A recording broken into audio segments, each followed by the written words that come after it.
Maharaj. Welcome, Maharaj. Please accept your humble obeisance. Hare Krishna, Prabhu. My humble obeisances. All glories, Prabhupada. Okay, I'll just... I need to share the screen.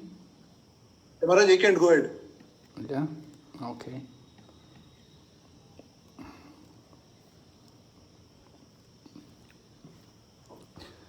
Om Jnanatimirandasya Gyananjana Shalakaya Chaksurunmilitam Yena Tasmai Shri Gurave Namaha Panchakalpatarubhyascha Kripa Sindhu Bhayevacha Patitanam Pavanebhyo Vaishnavibhyo Namo Namaha Jai Shri Krishna Chaitanya Prabhu Nityananda Recording in progress. Gadadhar Srivasadi Gaur Bhaktavinda Hare Krishna Krishna Krishna Hare Hare Hare Rama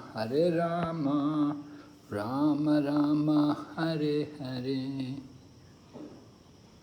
So we're continuing our study of Srimad Bhagavatam for Bhakti Vaibhava, and we're on third canto.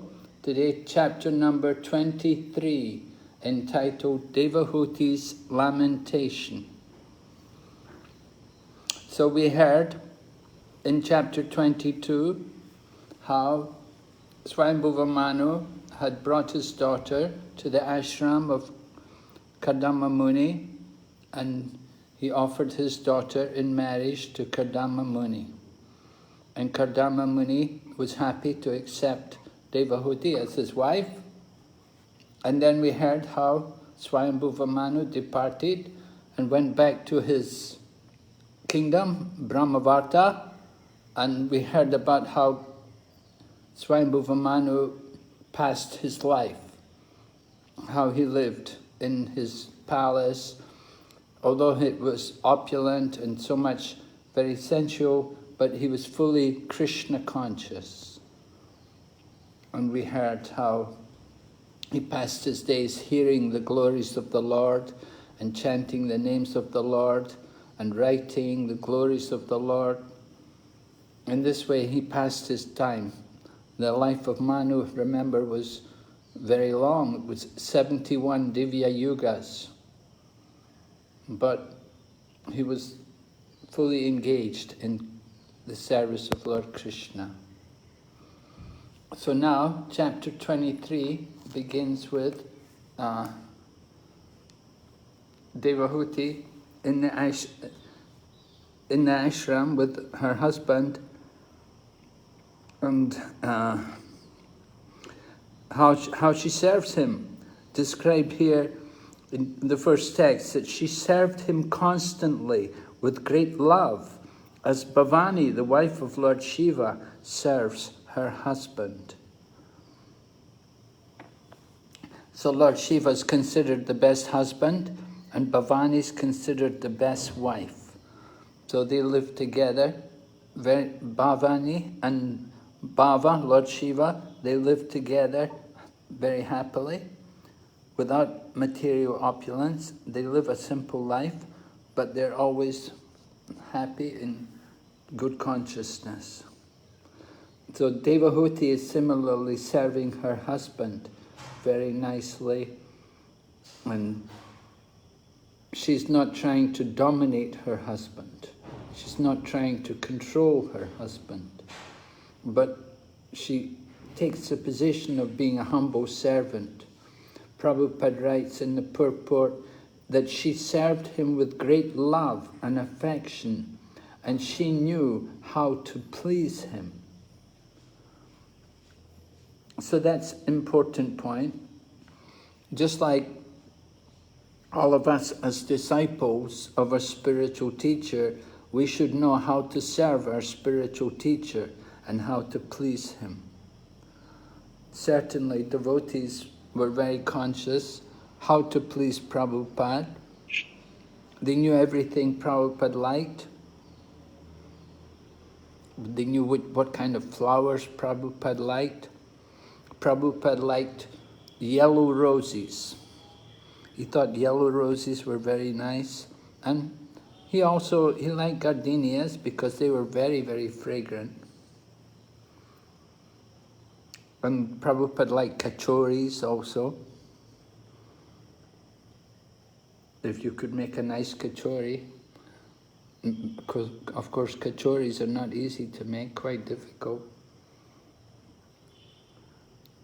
One devotee was making samosas for Prabhupada, and he would rush upstairs every time, bring the samosa to Prabhupada, and Prabhupada would point out how to improve it. He'd tell him, your pastry is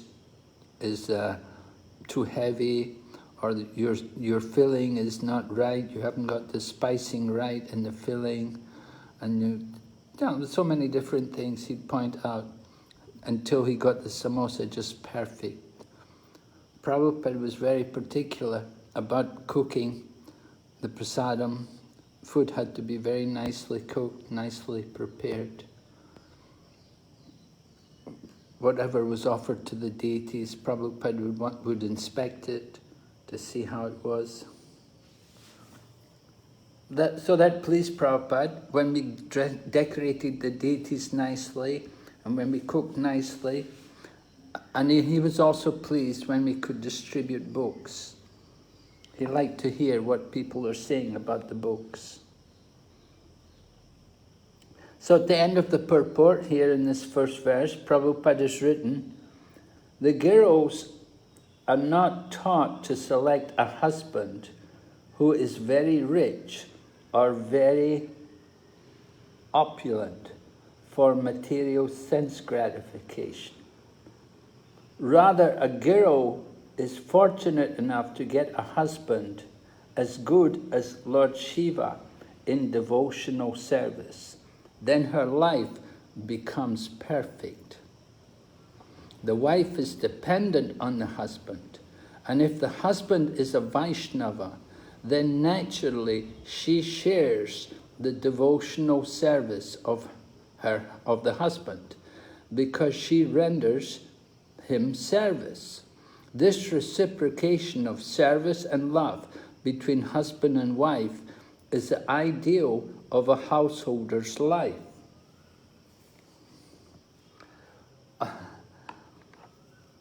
So we read about these things in the scriptures, and we should be encouraged to try to follow this example as is described here in the purports. Husband and wife they should live together peacefully in Krishna consciousness.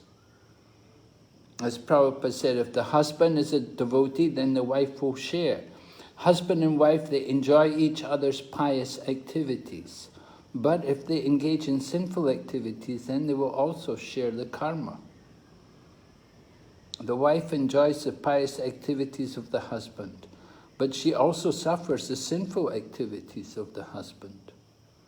The karma is combined when you're husband and wife. And similarly, spiritual master and disciple. If the disciple does something sinful, the spiritual master has to also carry the reactions for that. So we have to be very conscious of our activities. And that is why, before taking initiation, we have to be recommended, and we have to practice Krishna consciousness for some time before we will be accepted as a disciple. We have to get free from any tendency towards sinful activities.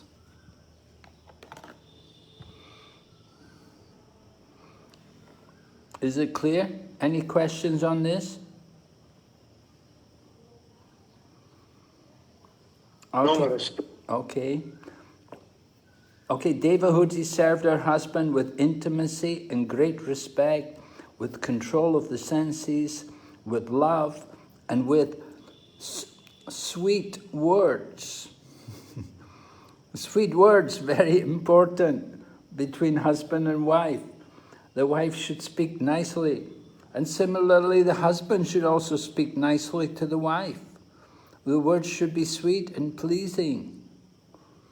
We should not be always, sometimes the husband's always in an angry mood, and sometimes the wife will speak words which are very sharp and cutting, and very painful.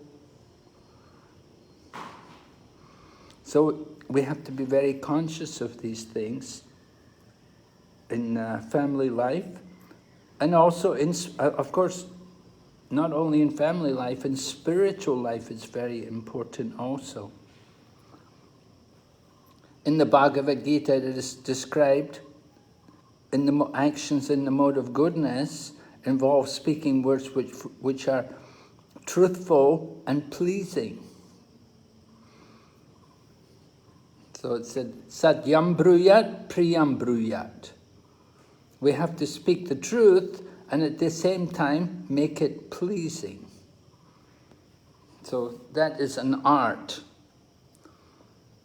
And one time Prabhupada said that he apologized to Srimati Morariji. He said, my disciples have not learned this art. Because they had published an article in the Bhakti Godhead about Vallabhacharya. They'd taken it from the Chaitanya Charitamrita. And in the Chaitanya Charitamrita it tells a pastime where Lord Chaitanya was speaking with Vallabhacharya. And they were talking about Sridhar Swami. So Sridhar Swami, Vallabhacharya claimed that his commentary was better than Sridhar Swami's. So Lord Chaitanya pointed out that that is not the proper etiquette, that you should not try to surpass the previous acharyas. Whatever we do, we should always consider it to be less than what the previous acharyas has done. So, anyway, this section of the Chaitanya Charitamrita was published in the Bhakti Godhead, and some followers of Vallabhacharya, they read the Bhakti Godhead because they were life members. So when they read it, they were not happy, and they sent it to Srimati Morariji, who was the lady who sent Prabhupada to America. And they told her, look, you've sent this man to America, and this is what he's teaching people in America. So she wrote to Prabhupada and asked Prabhupada about this. And then Prabhupada wrote back to her and he quoted the Satyam bruyat, priyam bruyat, that we have to speak the truth and at the same time make it pleasing. And Prabhupada apologized on behalf of his disciples that they had not learned this art. But then Prabhupada also went on to explain that actually Lord Chaitanya and Vallabhacharya were friends. So when Lord Chaitanya said like this to Vallabhacharya, it was not a problem, but Vallabhacharya accepted that this was the words of Chaitanya Mahaprabhu, that he was telling him his mistake. And Lord Chaitanya and Vallabhacharya had a nice relationship with each other. Vallabhacharya respected Lord Chaitanya as his superior. Anyway, Devahoti serves her husband. Sweet words and love.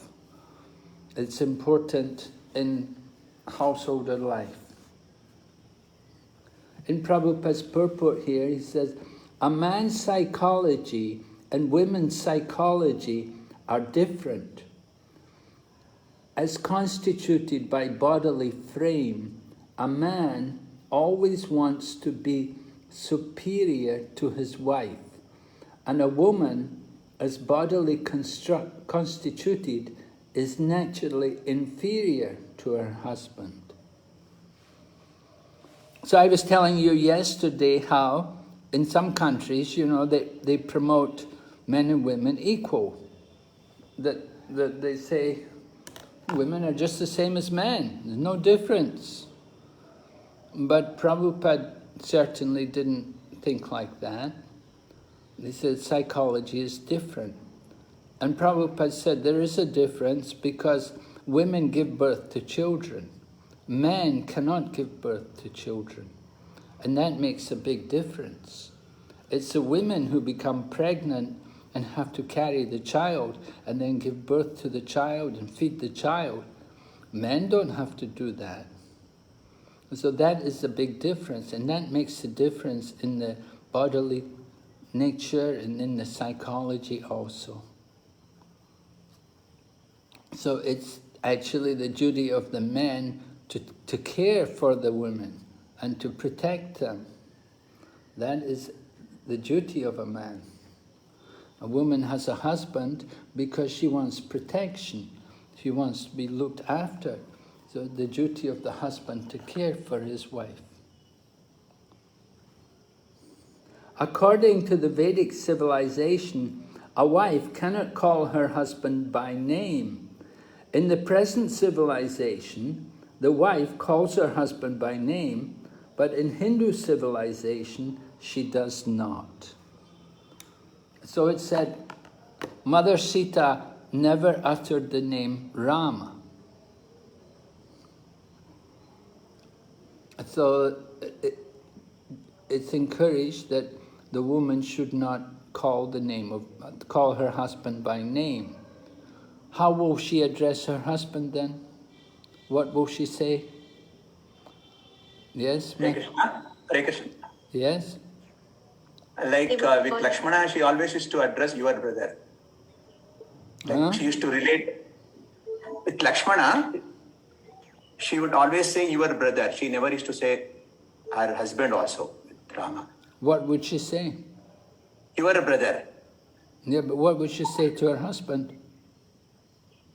No, usually they call by the name of the child. Like for instance, like whatever the name of your child is there, they say they tell the name of the child and then say the father of the child. Like that they will say. No.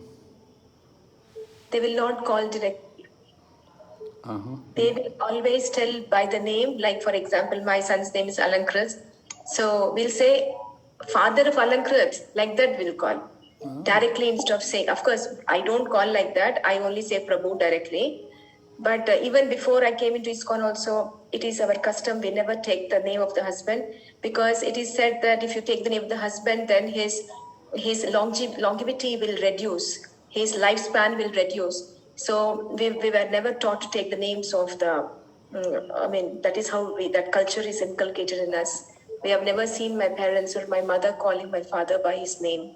Oh, very They will nice. call, yeah. They would simply say Prabhu, my Prabhu. Yeah.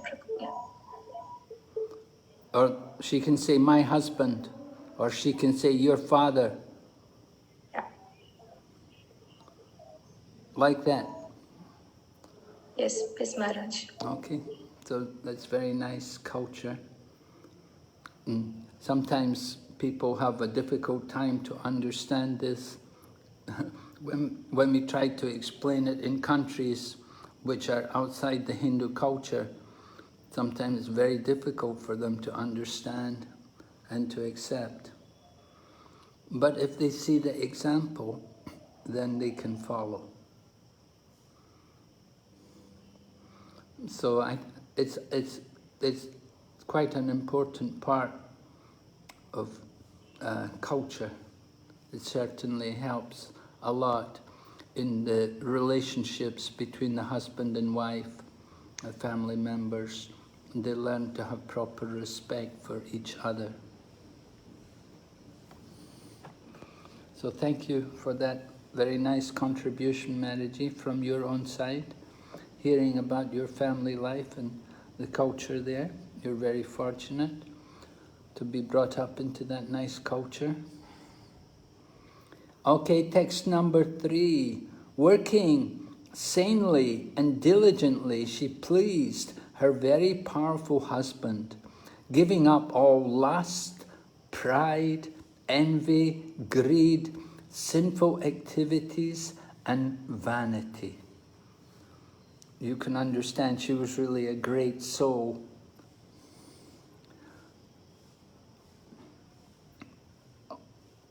Sometimes it happens, immediately from the marriage, they're overwhelmed by lust, and they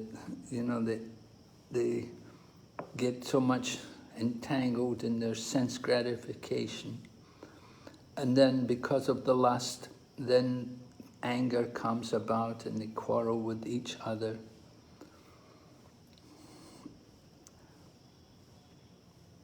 So it's interesting to see how Devahuti, although she's from a rich family and she's used to be waited on, that she comes to stay in Kadama Muni's ashram and she comes to serve him. And as described here, she's not immediately demanding, I want a child right now, I have to have a child, but rather she's put aside her lust and she's just simply rendering humble service to him. So Prabhupada writes in the purport, the wife should not be proud of her parental position. She must always be submissive to the husband and must give up all vanity. As soon as the wife becomes proud of her parentage, her pride creates great misunderstanding between the husband and wife, and the nuptial life is ruined. So much depends on the behavior and the attitude of the couple, how they properly cooperate together and get along with each other. So Devahuti shows a very nice example that she put aside all of her vanity and pride and she simply becomes a humble servant in the service of her husband.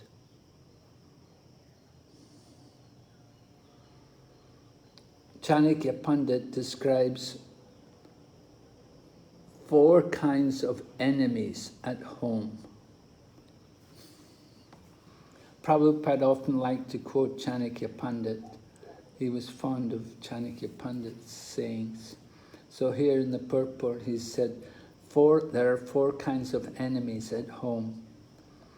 One is if the father is in debt, and then the other is if the mother has selected another husband in the presence of her grown-up children.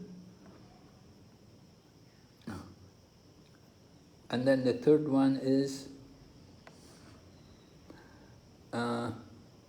if she does not live well with her husband, but deals very roughly, then she is considered an enemy.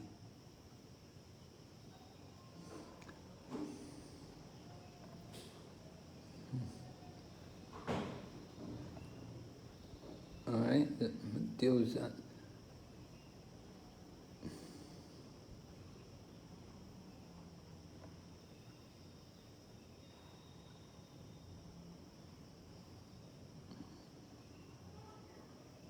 All right, so there are 4 there. I don't see, I only picked out 3. Which one did I miss? Son Maharaj. It says Son Maharaj. If a son is a fool. Oh, if the son is a fool, that's right. Yes. Thank you, Maharaji. Yeah, so Jad Bharat, he took advantage of that, you know. He pretended he was a fool. So then it was easy for him to go away from the home. When Jad Bharat Maharaj took birth as a deer, and then he took birth in the Brahmana family, but he pretended always he was a fool. So then the father didn't care about him. So that's one way to get rid of the connections with the family.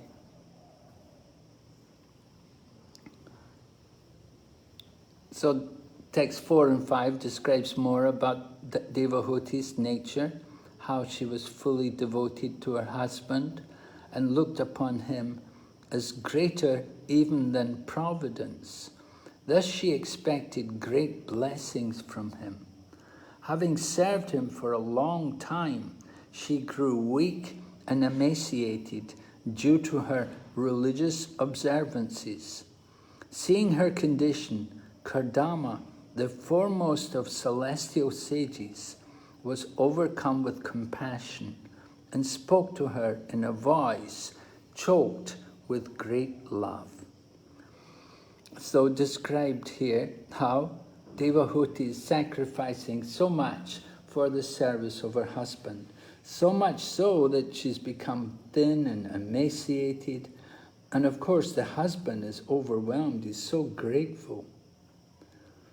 He feels so much compassion towards her, because of course the husband knew that his wife was the daughter of the emperor, and she was coming from a very opulent background. But she was not complaining, and rather she was very humbly taking up service and working under the guidance of her husband. So in the purport, Prabhupada said, if the husband is a devotee and the wife is a materialistic person, there cannot be any peace in the home. The wife must see the tendencies of the husband and must be prepared to follow him. So Devahuti certainly understood the tendency of her husband, and she was prepared to follow him. And Prabhupada, then he goes on, gives the example how Gandhari followed Dhritarashtra, how she covered her eyes, she remained blind. I was telling you how sometimes we have a lot of young women nowadays, very well educated, and often much more educated than the man. So it can be a problem if the woman is proud of her education and the man doesn't have much education, then that will be a cause for conflict. But even if the woman is well educated, if she understands the nature of her husband and is not proud of her material education, then she can live peacefully with the husband. Prabhupada said, if the husband and wife can live together peacefully without arguing, then the goddess of fortune, Lakshmi, will bestow her blessings on that couple. Because they're living together peacefully, they're cooperating together nicely, the goddess of fortune will be pleased to bestow her blessings on the couple. And often the couple, they argue. One of the main reasons why they argue is their economic problems. But if they just simply live together peacefully, they'll get all their problems solved by the grace of Krishna.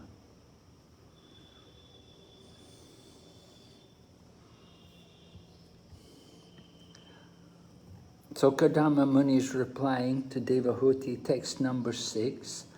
He said, I'm very much pleased with you for your great devotion and most excellent loving service.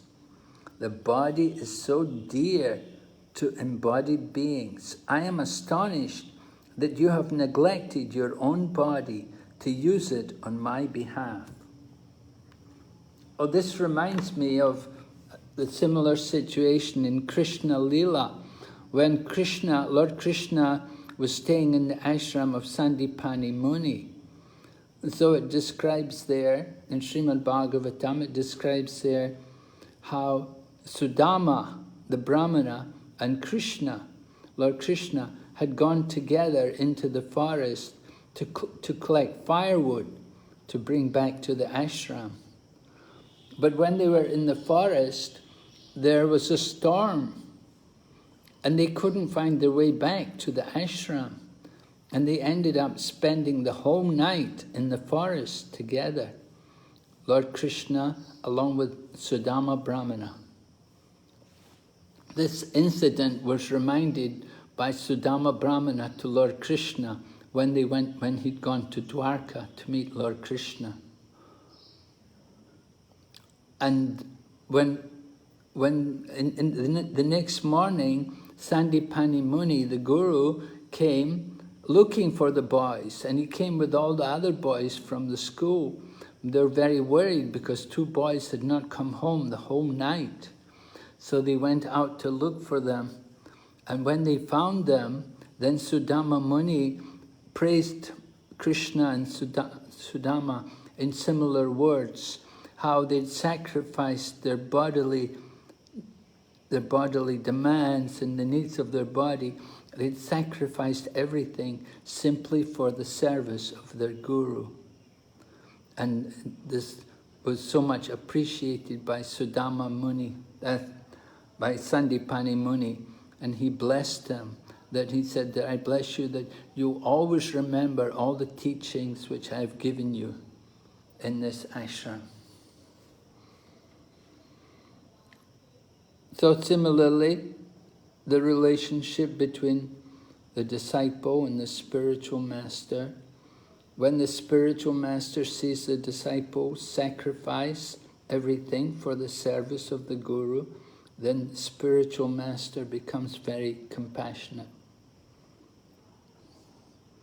So Srila Prabhupada appreciated devotees who worked very hard to spread the Krishna consciousness movement. How they did amazing things, wonderful things. They came to India with no money and hardly any Indian disciples.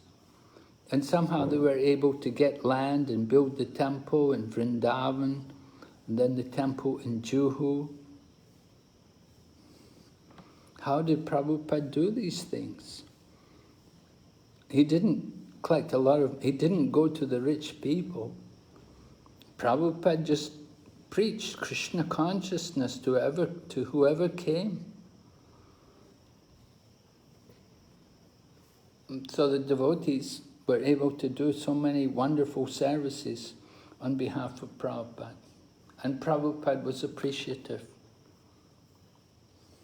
And similarly, Kadama Muni is appreciating Devahuti. And the purport here of text number 6, Devahuti was so faithful to her husband that not only did she serve him with great devotion, service, and respect, but she did not even care for her own health. That is called selfless service. So that kind of mood, it's not very common. You could say it's not very typical, but we do see that kind of attachment is there, just like sometimes the husband may have poor health and the wife will sacrifice so much to care for her husband, to look after him. And sometimes the husband may be hospitalized and the wife will come and sometimes stay in the hospital just to care for the husband, or every day she will come and bring food to the husband. So we do see often that kind of loving relationship between husband and wife. And that is the standard, actually. It's expected. Sometimes it's the husband serving the wife, sometimes it's the wife serving the husband. Husband and wife, they're like one, right?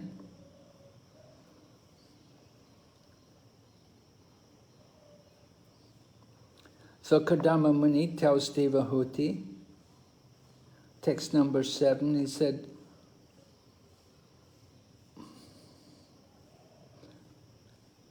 although you have not experienced these achievements, which are free from fear and lamentation, I shall offer them all to you, because you're engaged in my service.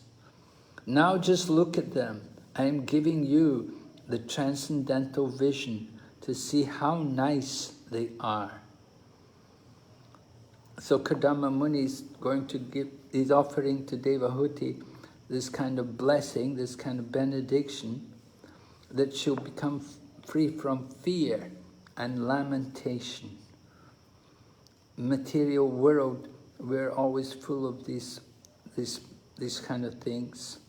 We're fearing we're going to lose something, and we're lamenting about the past.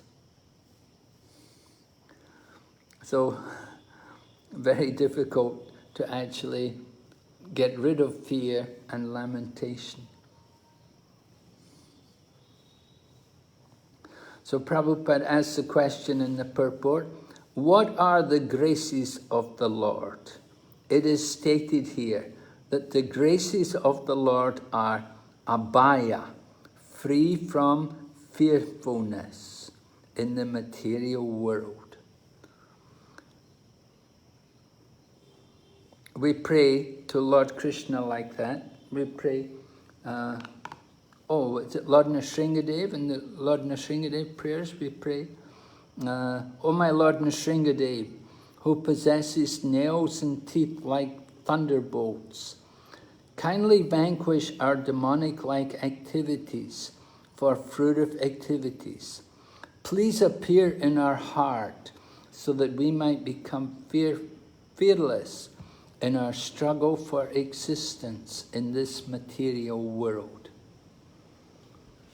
That prayer is offered. It's in the 5th canto. Prahlad Maharaj, in the residence of Harivarsha, they're offering prayers to Lord Nrsingadev.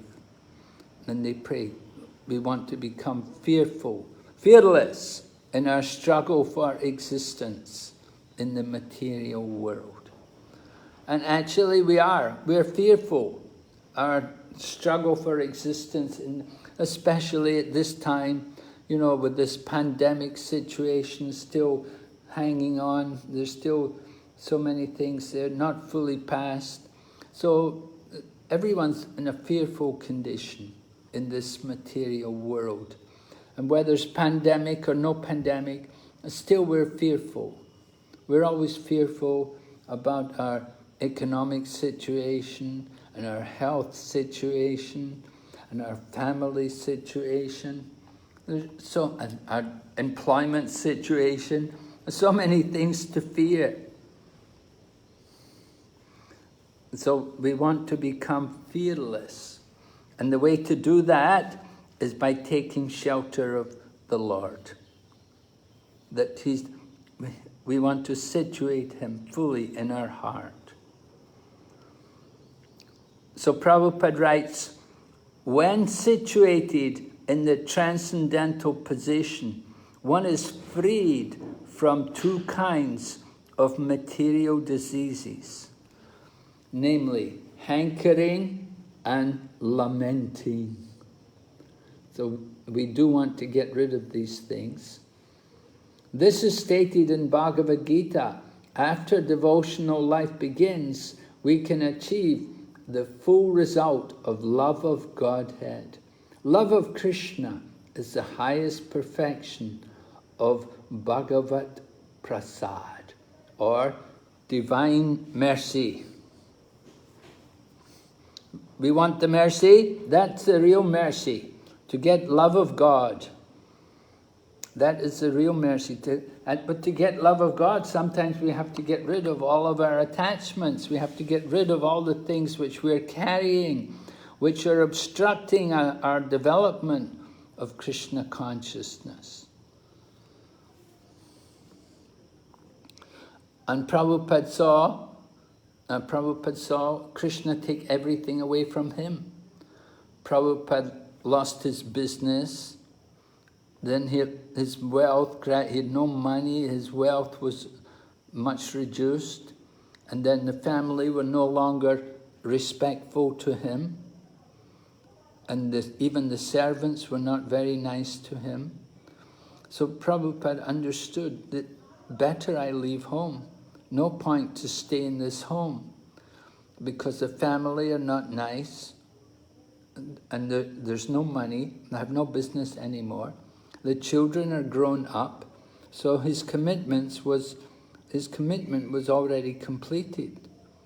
And so Prabhupada understood it was a good time to leave home. And he went to Vrindavan. And he stayed in Vrindavan. He got some service. Some of his godbrothers would engage him from time to time. But he was always trying to do his own, to preach and to do something. He wanted to. And so, of course, he started Back to Godhead. That was in 1944. He published his first edition of Back to Godhead. And then he went to Jhansi, he tried to do something there, it didn't work out. And then he moved to Mumbai and went to America.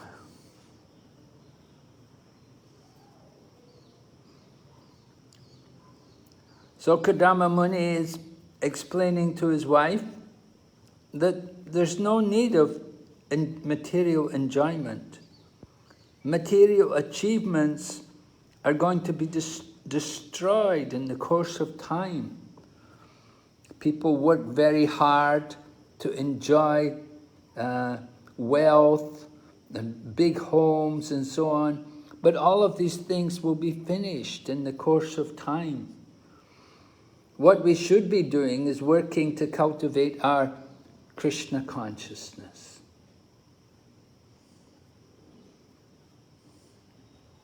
So in text number 8, in the purport here, I've marked this section. This grace of the Lord was achieved by Devahuti by the goodwill and satisfaction of her husband. She served her husband, who was a great devotee and saintly person with great sincerity, love, affection, and service. And Kadama Muni was satisfied. He willingly gave love of God, and he recommended that she accept it and enjoy it because he had already achieved it. So by the mercy of the spiritual master, you get the mercy of Krishna. Here you can see Kadama Muni, he's giving his blessings to Devahuti. And by the mercy of Kadama, her husband, Devahuti is able to develop love of God. The husband already has the love of God. He has it, he can give it to others. Spiritual master has Krishna consciousness, he has faith, he has detachment, he has all spiritual assets. He can give them to us also by his association. That's why we say Mahat Sevam Dwara Mahur Vimuktes. By serving the Mahatmas, it opens the doors to liberation. We need to get that kind of association. We need to associate with devotees, great devotees. And by that association, their good qualities rub off on us. And we see how Srila Prabhupada, just by his association, then so many other devotees could take advantage of his association. And they could develop their Krishna consciousness by his mercy, by his blessing. We say, Yashya Deve Parabhaktir Yata Deve Tata Guru. Should we have more faith in Guru or more faith in Krishna? Who do you have the most faith in, Guru or Krishna? Guru Maharaj. Who? Guru. Really? Yeah? Anybody else? Do you have more faith in Guru or in Krishna? Nobody answering? Guru Maharaj. Oh, you have faith. Because Guru is the one who takes us to Krishna. Only through Guru we come to know about Krishna. So, do you have faith in Krishna? So we have more faith in Guru because Guru is the one who took us to Krishna, or he showed the path to Krishna. We came to know about Krishna only through the Guru. Yes, but we say we should have equal faith in Guru and Krishna. You can't have more faith in Guru than Krishna. If you have more faith in Guru than Krishna, that's fanaticism. We have to have faith also in Krishna. Guru is representative of Krishna. So by the mercy of Guru, we get the mercy of Krishna. Guru represents Krishna. We have to see Krishna in the Guru. And therefore, they're not different. Guru is representative of Krishna. So equal faith If you say more faith in Guru, and then if the Guru goes off, then you have a problem. And sometimes the Guru goes off. Sometimes it happens. Somebody's the Guru and sometimes they have problems. So you have to be careful. We have to follow Guru, yes. We follow Guru because he represents Krishna. They're not different. But if Guru becomes different from Krishna, then you have to think again. So sometimes it does happen. You know, Bali Maharaj, his Guru was Sukracharya. He had to change. He had to reject the order of Sukracharya. So you have to be conscious. All right?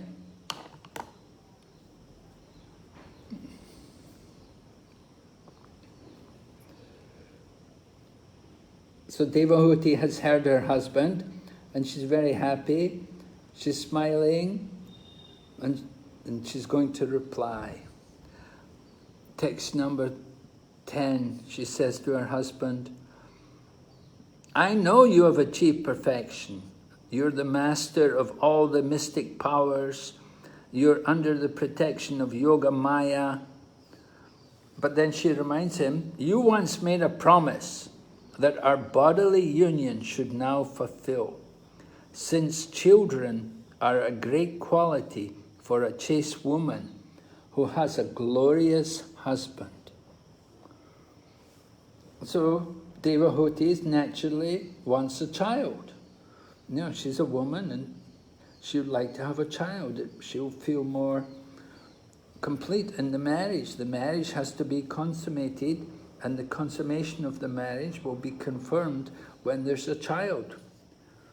So this is an important part.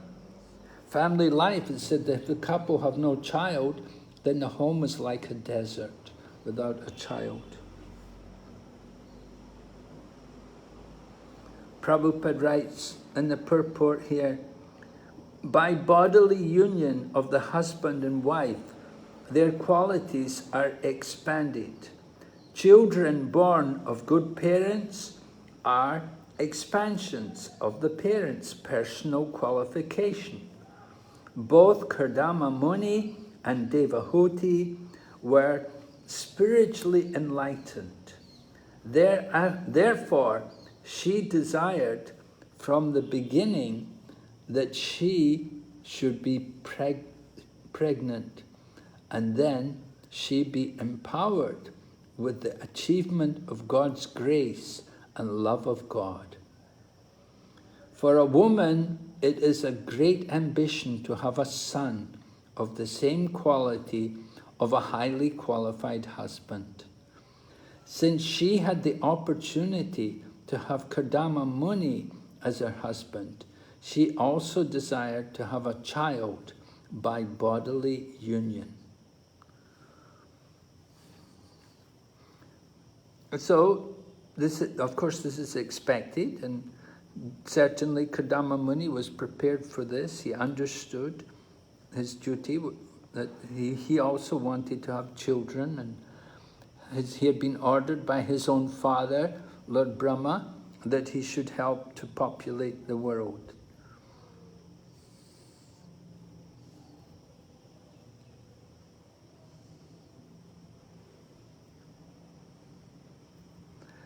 So Devahuti explains that she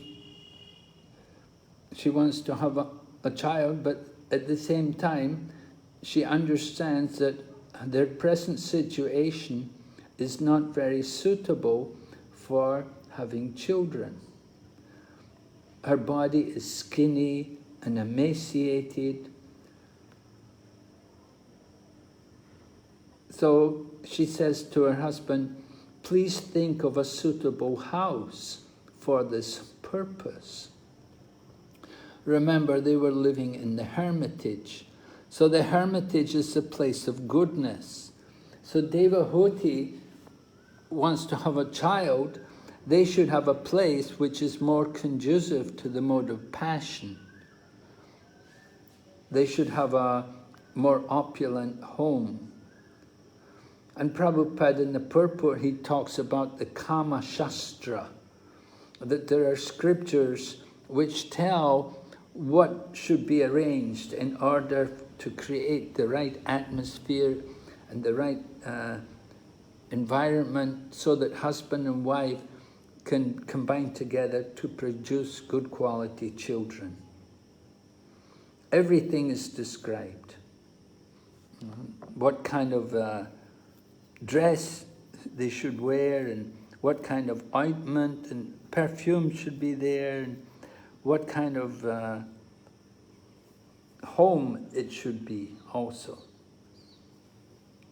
So Prabhupada writes in the purport, the mental situation at the time of sex life may then be transferred into the womb of the wife, and good children can come out of that pregnancy. So arranging all of this is required. So Devahuti is just a little concerned that she wants to have a child, but she also feels that their home in the hermitage is not really exactly very suited to creating the atmosphere to have children. That it's not a passionate place, it's just a place completely fixed in the mode of goodness.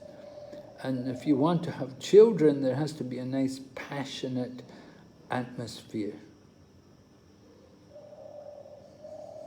As Prabhupada writes in the purport there at the end of the purport, she wanted him to instruct her in that way, and she was also requested that he arrange for a suitable house, because the hermitage in which Kadama Muni was living was very simple and completely in the mode of goodness, and there was less possibility of passions being aroused in his heart.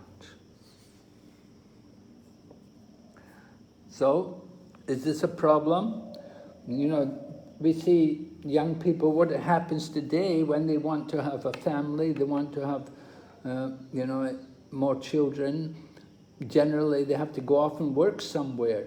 They may be living in the countryside, and they'll go off to work in the factory for some time just to make money, and they bring the money back, and then they can build their home, make the home bigger, and decorate the home with maybe luxury furniture or whatever.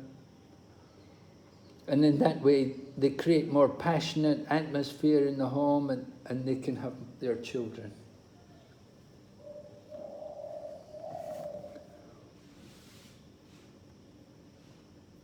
So what's Kadama going to do?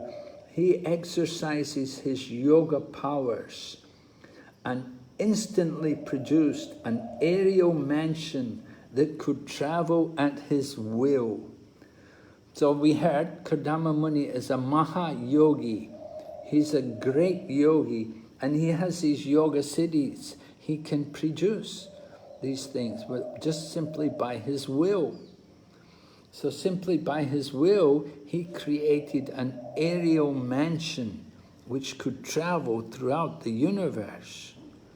And this mansion is just unbelievable.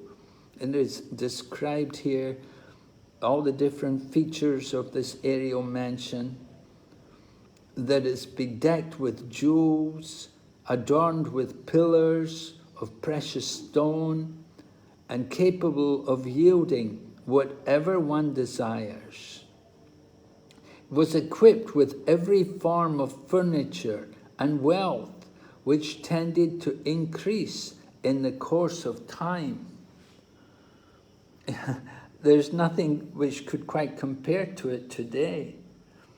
And then it's described here in text 14 and 15, it's described, so it was a castle equipped with all necessary paraphernalia, pleasing in all seasons, and decorated with flags, festoons, artistic work of variegated colors, embellished with wreaths of charming flowers and attractive sweet humming bees, and the tapestries of linen, silk, and various other fabrics. The palace looked charming, with beds, couches, fans, and seats, all separately arranged in 7 stories. So 7 floors, 7 stories, a big place, a big building.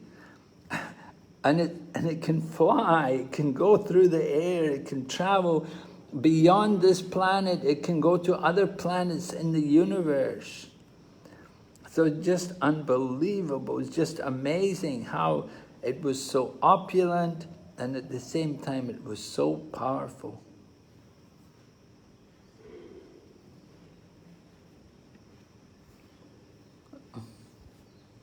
Then text 17, its beauty was enhanced by artistic engravings. The floor was of emerald with coral daisies, is it? With coral daisies. The palace was very beautiful, coral thresholds at the entrance, and its doors bedecked with diamonds. Gold pinnacles crowned its domes of sapphire. So, indescribable, immense opulence and wealth. And just hearing about it is just, it's amazing that Kardama Muni could create all of this just by his yoga powers. So is it real or not? We don't. Well, at least they're able to fly on it. They're not going to take all the jewels and try to sell them, like what happens nowadays. You know, if you have all these jewels, people will simply come, they want to steal them, and take off, go off and sell them, get the money. But this is Satya Yuga. In Satya Yuga, that there was not that tendency.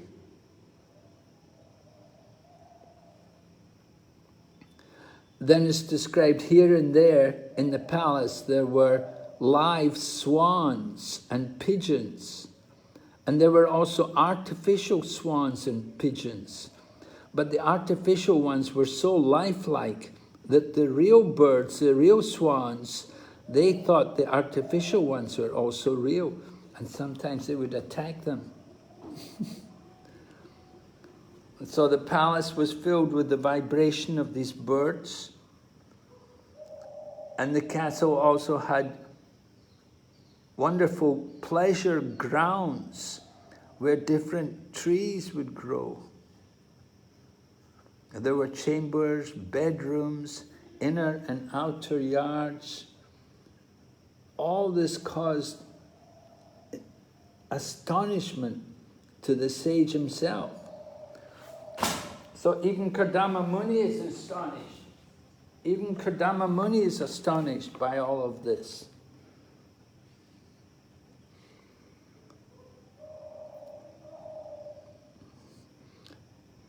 So when Devahuti saw all of this, she's a little worried because she could see how opulent this palace was. So she's thinking that, you know, how will I be able to enter into this kind of palace? Because she spent a long time, she'd been living for some time in the hermitage. And she hadn't been taking care of her body. She was covered with dirt, and her clothing was not very nice. They were just simply living there in the hermitage in the middle of the forest. And Devahuti was naturally affected. You lived there for a long time. Naturally, her clothing became old. She was not running off to go shopping every week or anything. She was simply staying there in the hermitage. So her clothing wore out, her hair would become matted, and her skin would all be dirty. So she feels uncomfortable seeing the palace which her husband has created. But Kadama Muni tells her in text 13, he tells her, you look very afraid. Don't go and bathe in the Bindu Sarova. And then all of your desires will be fulfilled. After you go bathe in the Bindu Sarova, then you can go into the aeroplane, into the aerial mansion. So Devahuti, hearing the order of her husband and seeing her dirty dress and her matted hair, she did not look very attractive. Her body's all dirty and soiled. But when she went into the Bindu Sarova, then she was quite surprised, because when she entered into the Bindu Sarova, there were all these young ladies there. There were 1,000 ladies there, young girls who were there, and they were all there to serve her and to care for her.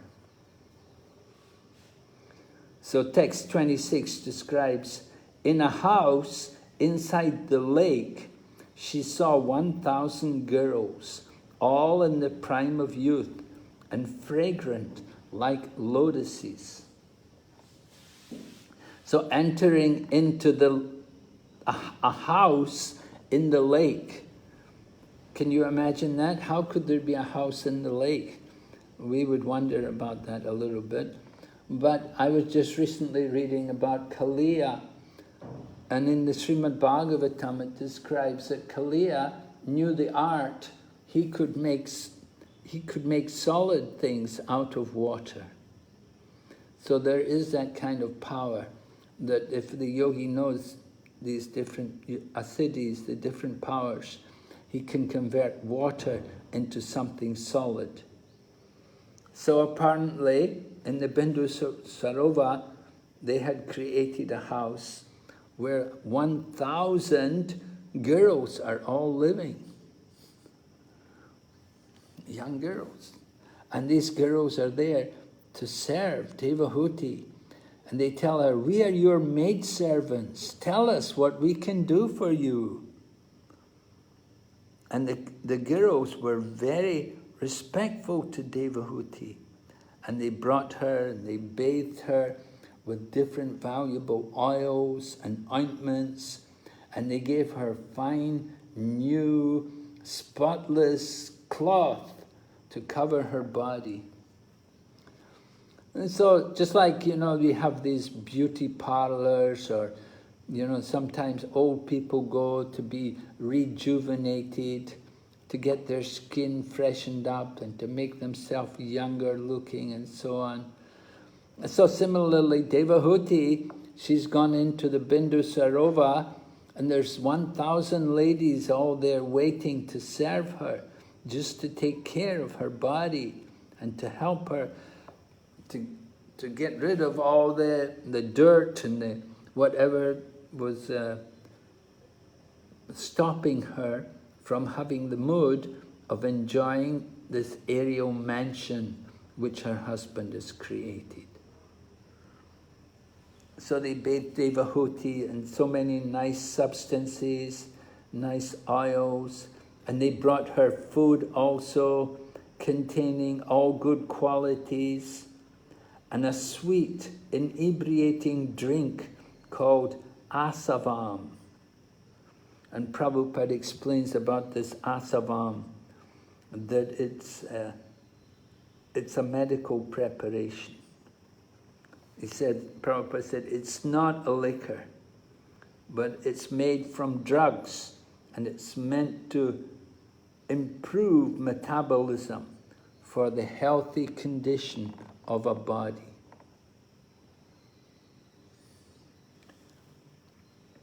I don't know if these kind of medicines are available still today, but Prabhupada knew Ayurvedic medicine, and so he knows about these things, and he's mentioned it here in the purport. So the servants, the maidservants of Devahuti, they get a mirror and they show her everything, how she's become rejuvenated and transformed. And they're very nice maidservants, they're very respectful to Devahuti. And they bathed her entire body, including her head, because remember her hair was all matted, so they had to bathe her head and then get all the knots out of her hair. And she wore a special necklace. And there were bangles on her wrists. And there was tinkling of gold about her ankles.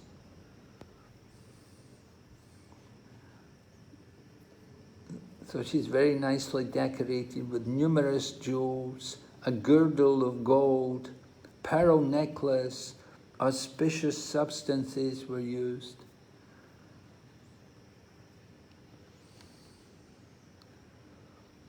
And because she's been so nicely taken care of, so her natural effulgence is coming out. Her eyes, distinguished by lovely moist corners, defeated the beauty of lotus buds. Her face was surrounded by dark, curling tresses. So she's restored to her natural beauty, which she had when she initially came to the hermitage of Kardama Muni. So text 34, when she thought of her great husband, the best of the sages, Kardama Muni, who was very dear to her, along with all the maidservants, at once appeared where he was. So Devahuti, along with all the maidservants, they appeared to Kardama Muni. So in the beginning, Devahuti thought herself to be dirty and dressed. But after she took her bath in the lake, and all these maidservants had met her and bathed her and treated her and everything, so she was rejuvenated and she was restored to her original healthy condition. Kardama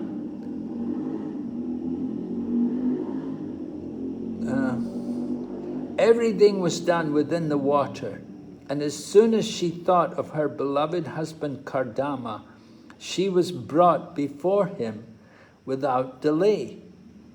These are some of the powers attained by perfect yogis. They can immediately execute anything they desire. So very wonderful.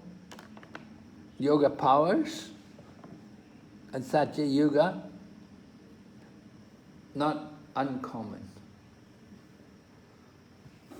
Great yogis like Kardama, they're blessed with these astasiddhis, and he can perform many kind of miracles like this.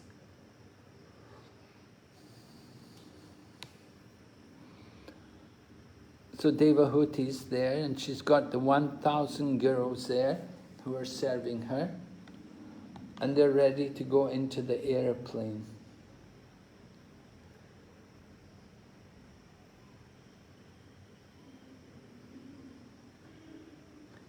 And the 1,000 girls, they're with her.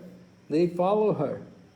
And so Devahuti is a little surprised to see all this in the presence of her husband, to see that all the yoga powers,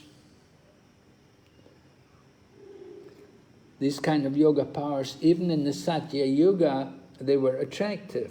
So you could imagine someone can create from nowhere a yoga mansion like Kardama Muni does here with his yoga powers. So it's really surprising, it's really amazing. to see these kind of powers.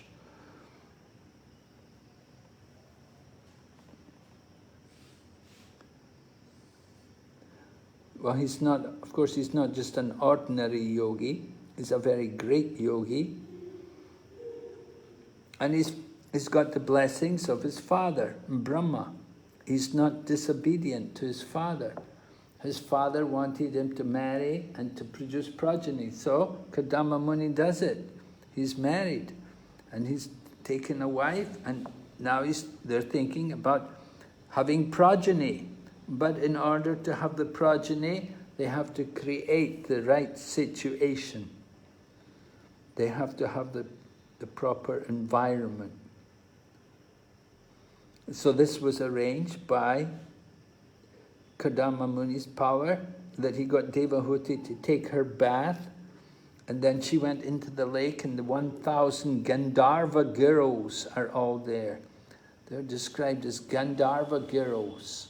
So they were all there in the lake, and they rejuvenated Devahuti and restored her physical condition, made her look very attractive and beautiful again.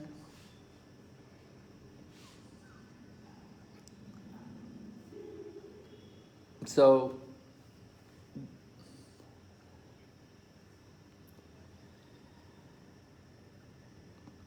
Devahuti is restored to her natural beauty, and Kadama Muni is naturally happy to see his wife looking so beautiful. And then he sees 1,000 other young Gandharva girls also there. So they're also going to go, they also go into the airplane along with Devahuti and Kadama Muni.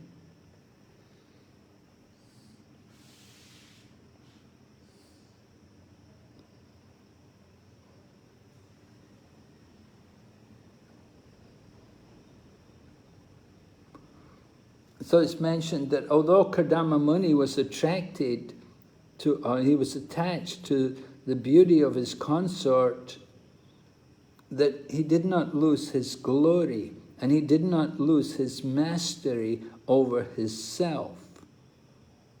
Although he has created this very opulent mansion, and his wife is again looking very beautiful, very attractive, but Kadama Muni is in control of his mind and senses. He's not bewildered by these things. It's described here that his consort shone as charmingly as the moon in the midst of the stars in the sky, which carries rows of lilies to open in ponds at night. An interesting example here. So in the aerial mansion, Kadama Muni with his consort shone as charmingly as the moon. So Kadama Muni with his consort shone as charmingly as the moon in the midst of the stars in the sky. So many stars in the sky, but the moon will be more beautiful, the most beautiful.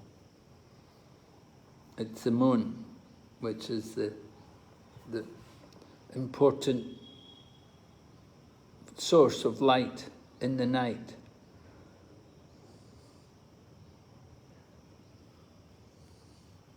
Prabhupada explains, the mansion was in the sky, and therefore the comparison to the full moon and stars is very beautifully composed in this verse. Kadama Muni looked like the full moon, and the girls who surrounded his wife Devahuti seemed just like the stars. On a full moon night, the stars and the moon together form a beautiful constellation. Similarly, in the aerial mansion in the sky, Kadama Muni with his beautiful wife and the damsels surrounding them appeared like the moon and stars on a full moon night.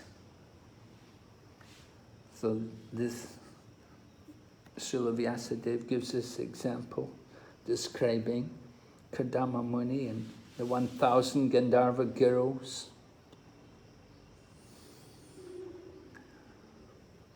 So then we hear about where they're going to go in their aerial mansion. So just like people, when they want to enjoy, where do they go? You know, now it's very hot here in India, so people would like to go to the mountain place. Maybe some will go to Dehradun, right? If you're up in the north, probably you go to somewhere like Dehradun, where it will be cooler.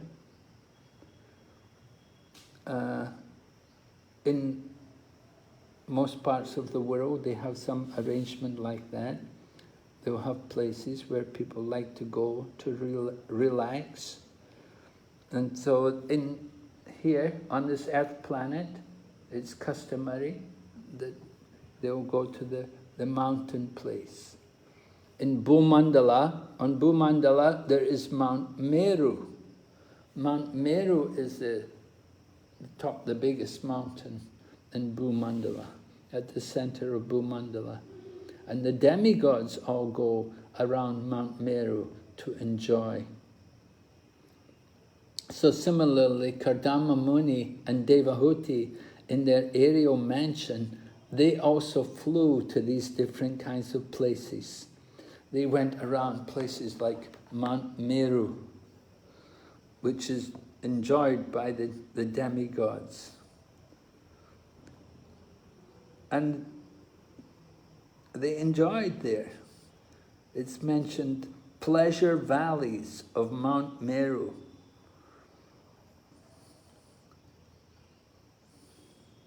So they enjoyed in the valleys. And then in these valleys, you have gods like Kuvera, who come there with beautiful women. And then Kadama Muni also surrounded by the 1,000 Gandharva girls and his beautiful wife. They also went there and enjoyed for many, many years. Well, many, many years in times of Satya Yuga, it's not very long. But anyway, they did enjoy there. They stayed there in Satya Yuga. Everyone likes to enjoy, take a break sometimes and go off. They have holidays and enjoy. So we see also Kadama Muni, Devahuti, and they go to enjoy. So it may appear to be mundane. The Kadama Muni, we said he's a liberated soul, he's a Mahayogi, and Devahuti is Yoga Lakshana. She also has the qualities of a yogi, and she's also a great soul, being the daughter of Swayambhuva Manu.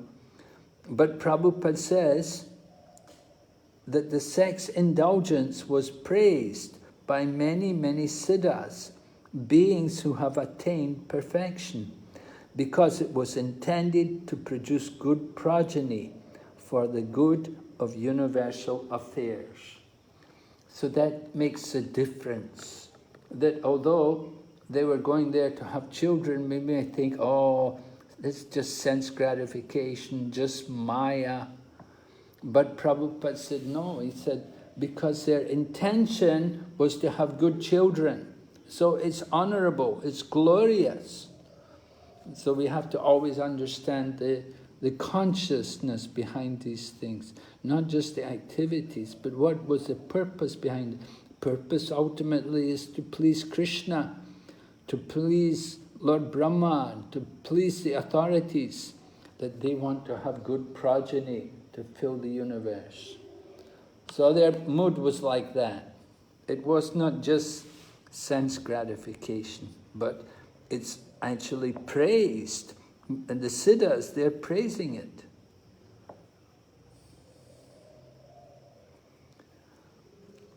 So then text 40, satisfied by his wife, he enjoyed in that aerial mansion, not only on Mount Meru, but in different gardens, known as Vaishrambaka, Surasana, Nandana, Pushpa Badrak, and Chaitraratya, and by the Manasa Sarova lake. So many very special places within the universe. These places are actually meant just for the demigods, for very elevated beings. No ordinary people could go to these kind of places.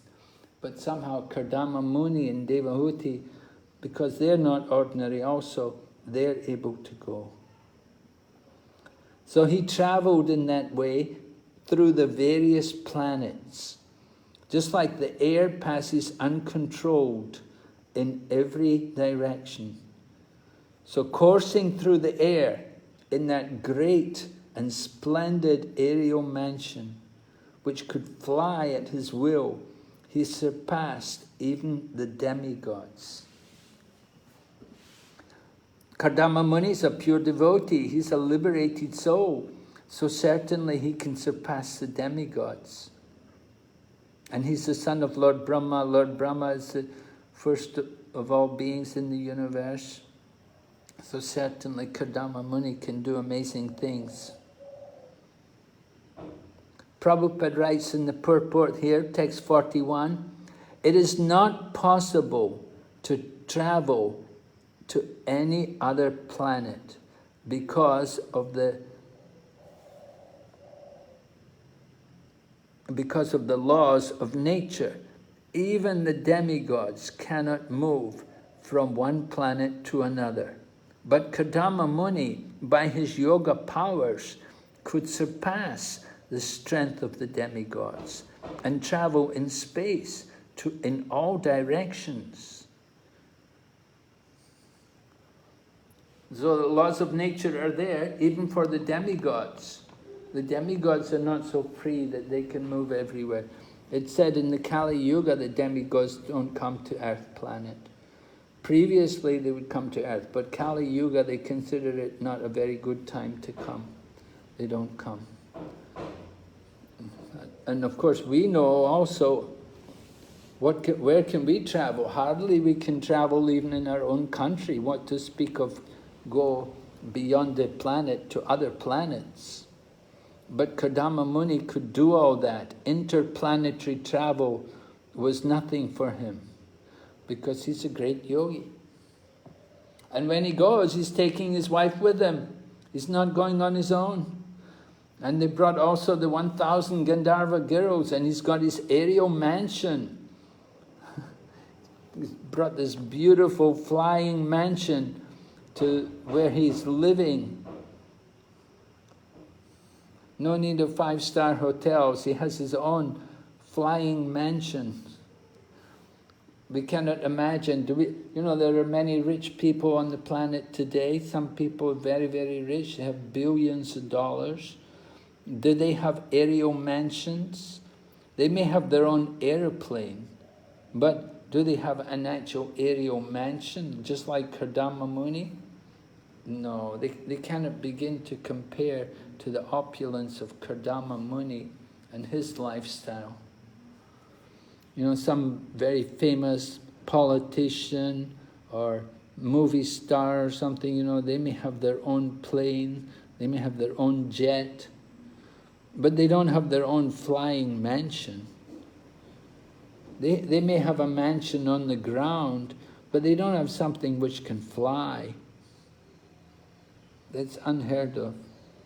They never heard of Kardama Muni. So they're thinking they're very great, very opulent, but they're nothing compared to Kardama Muni. Even the demigods cannot compete with him.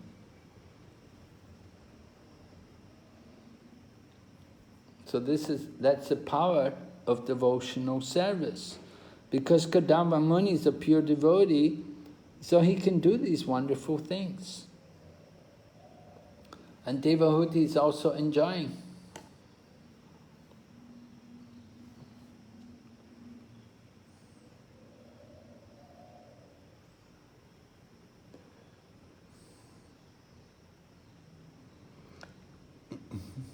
So Maitreya says, What is difficult to achieve for determined men who have taken refuge of the Supreme Personality of Godhead?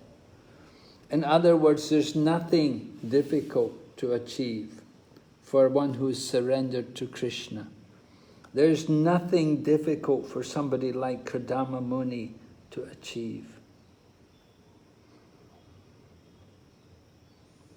And we saw Srila Prabhupada also.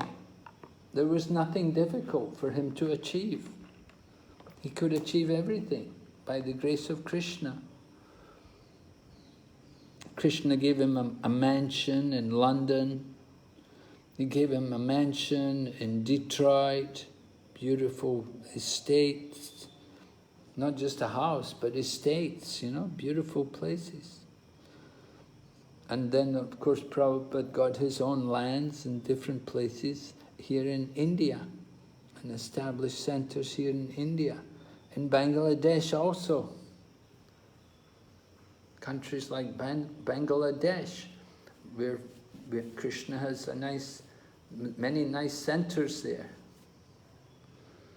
Different temples have been given to us. So Krishna provides for the devotees. There's nothing lacking. It's all arranged by Krishna. Prabhupada said, Krishna can give you the whole world if you know how to take care of it. And he gave the example. He said, just like the Pandavas, they were given the whole world. They had 18 days in the battle of Kurukshetra. In 18 days, they became the rulers of the world. Before the battle of Kurukshetra, they had nothing. And after the battle of Kurukshetra, they ruled the world. So that is Krishna's mercy. Krishna can give everything if we know how to use it properly. In the purport of text 42, Prabhupada said, for a person like Kardama Muni, there is no question of being conditioned. He was already a liberated soul and better than the demigods who are also conditioned. Although he was enjoying with his wife and many other women, he was above material conditional life. So Prabhupada wants us to understand Kardama Muni is not in Maya. He's a devotee. But at the same time, he's not a renounced person at this point. He has his wife, and then so many servants are also there with him. So he's having material sense gratification, but his purpose is spiritual. His purpose is to get good children. And we're going to hear how he does that.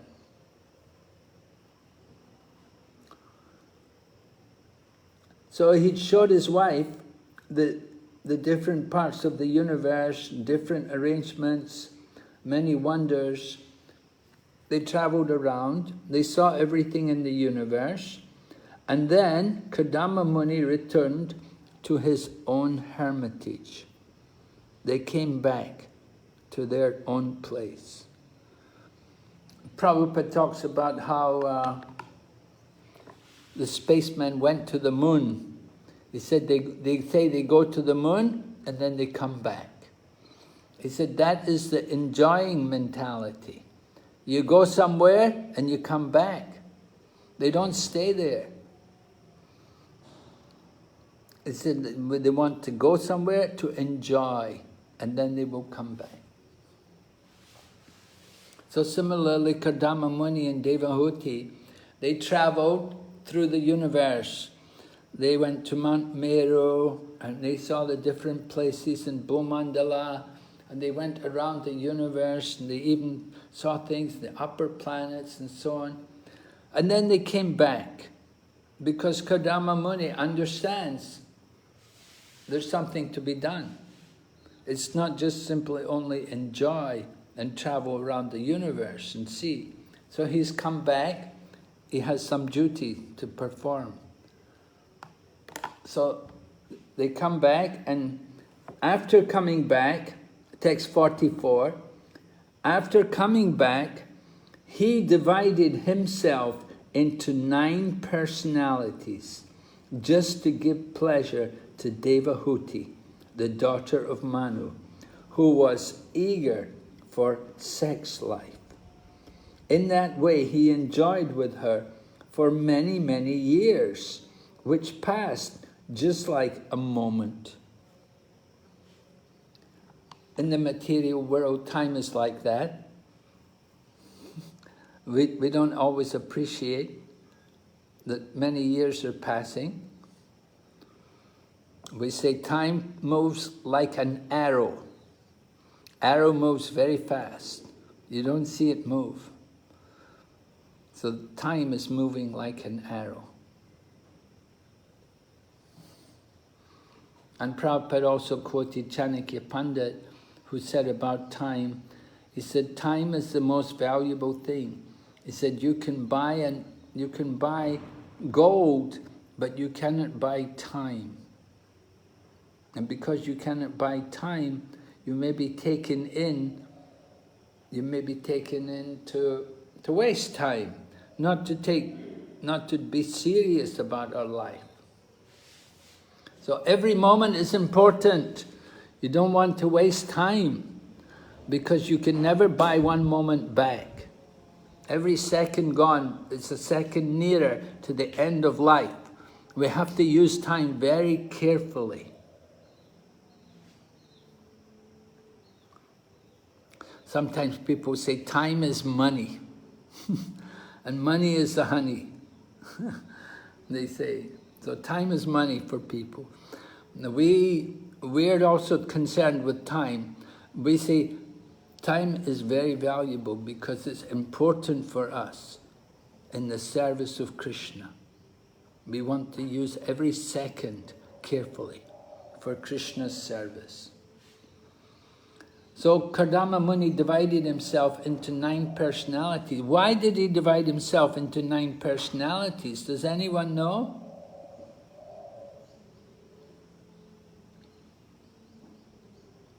Yes? Have you read the chapter? Why did Kardama Hare Krishna. Hare Krishna. It is said that the woman's appetite for sexual, this one is almost 9 times. So that is the reason why he expanded into 9 times, Maharaj. Okay. But do everyone agree with that? Do you think that's a reasonable statement to say? That women are 9 times stronger desires than men?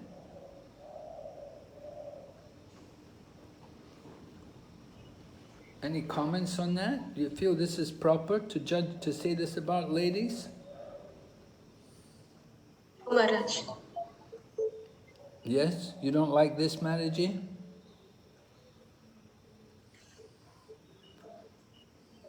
Yes, Maharaj.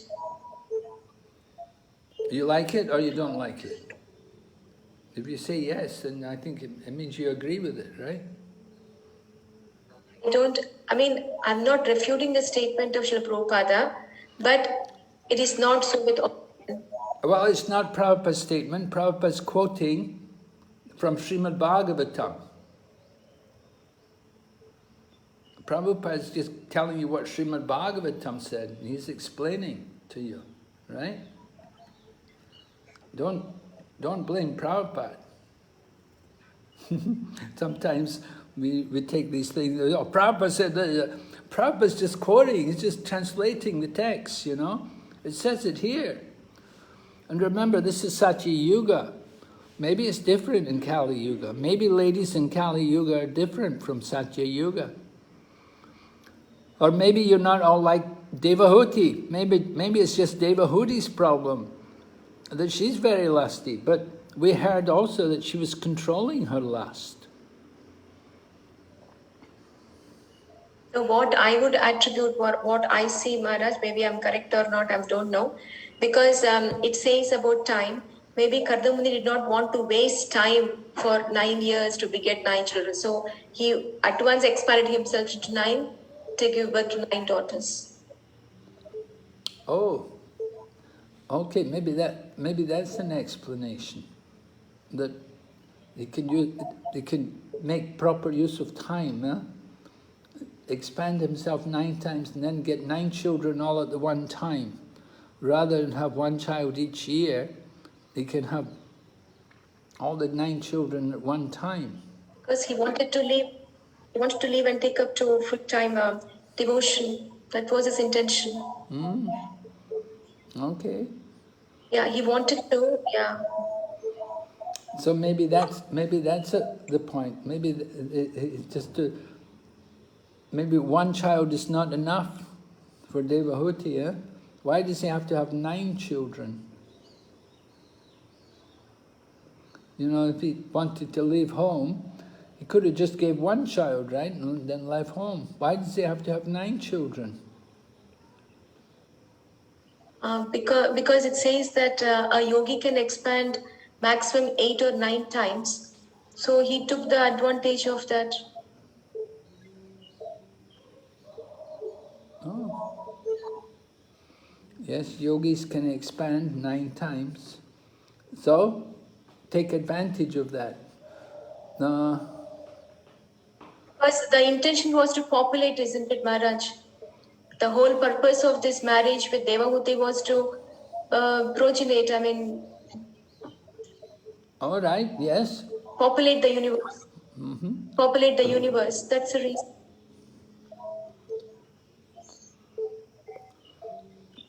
Why he only wanted 9 children? Oh, you said because he's a yogi can expand 9 times, so 9 children.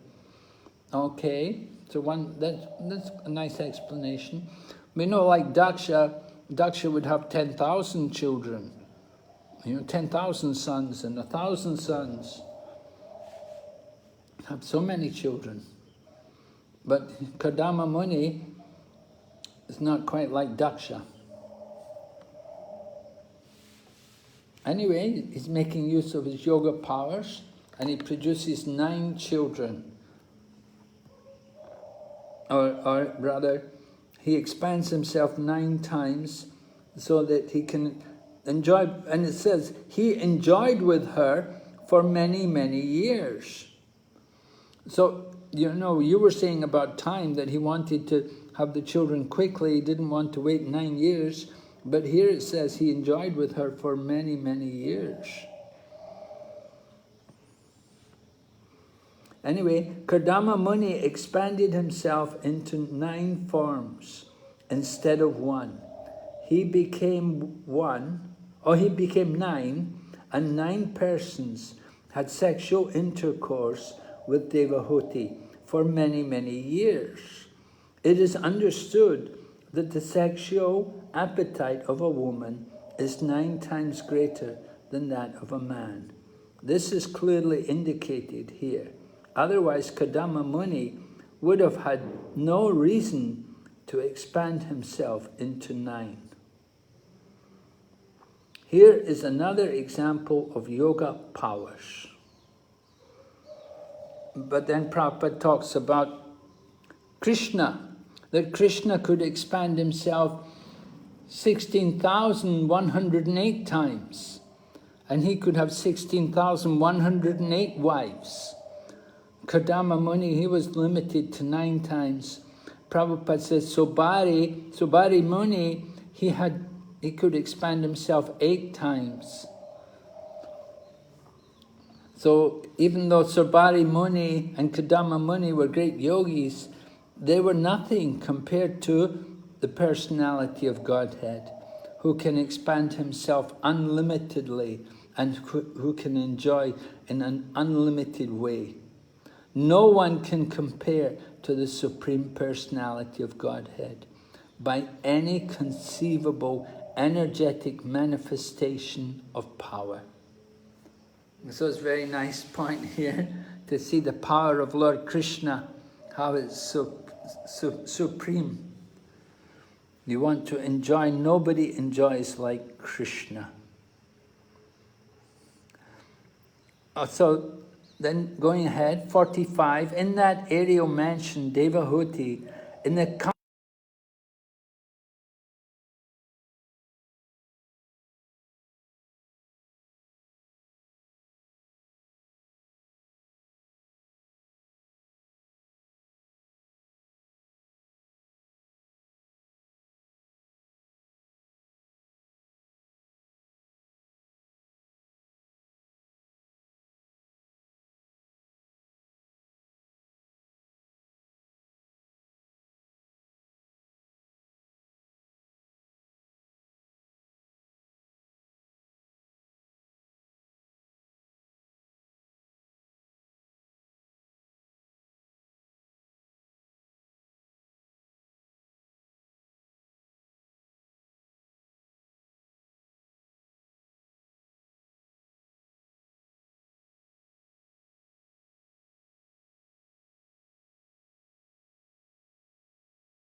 he wants to go. I've done my duty. Now I have to go back. I have to go and become renounced again. I've had my sense gratification. I've experienced everything. Now I have to get out from this situation. He has to go back, take up his mood as being a renounced person. So Devahuti, seeing her husband about to leave, naturally she's not very happy and she's agitated in her heart, and she uses her foot to scratch the ground. And sometimes, just like sometimes the gopis, when they would talk to Krishna, they would scratch the ground with their foot. For example, when they would go to Krishna in the forest of Vrindavan, and Krishna would tell them to go home, why are you coming here, it's not proper. Then the gopis would scratch the ground with their foot. They would feel disturbed. So Devahuti bent her head down, and she stood in slow yet charming accents, suppressed her tears. So she's going to speak to her husband. She has to say something because her husband's getting ready to go. So she says to him that you have fulfilled all the promises you gave me. Yet, because I am your surrendered soul, you should give me fearlessness too. So we spoke about fearlessness earlier in this chapter. You want to become fearless in our struggle for existence in this material world. So the husband's going to leave her. Certainly it's a problem for the wife. To just leave her, she's got 9 daughters as well. Is that a good thing? He's just going to walk out the door?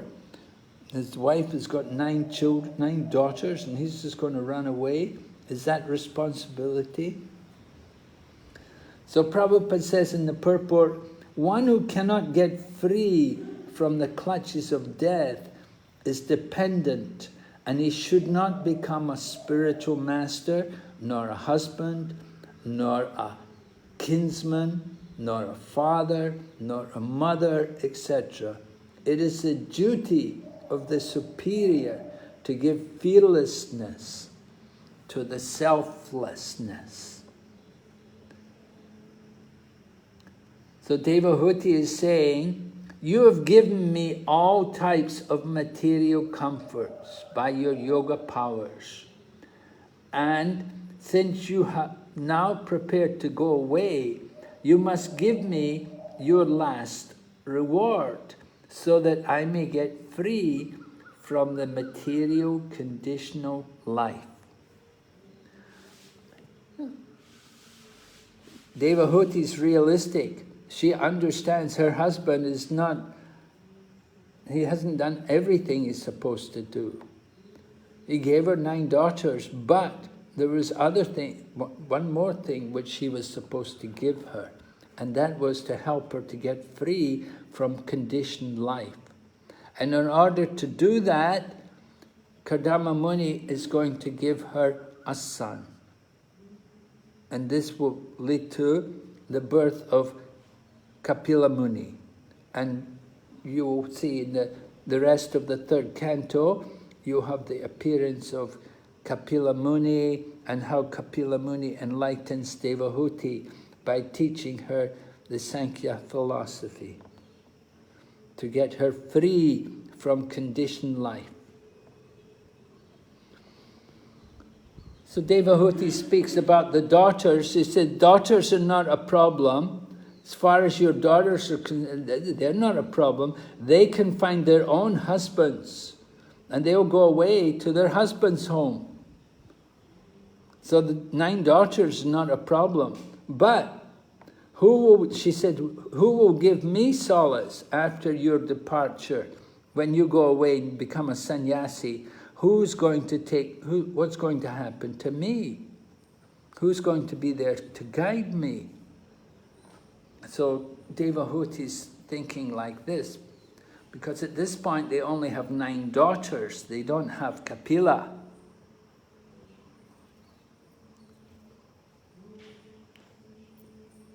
Prabhupada's purport says, Devahuti is indirectly asking that in his absence from home, there be at least one male child to give her relief from her anxieties. This relief means spiritual instruction. Relief does not mean material comforts. Material comforts will end with the end of the body, but spiritual instruction will not end. It will go on with the spirit soul. So Prabhupada's making a very important point to all of us. What is actual real comfort? The real comforts are not material.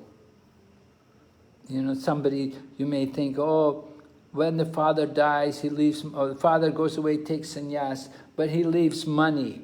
He leaves, everything to look. We're comfortable. We have his home. We have his money to enjoy. That's not comfort.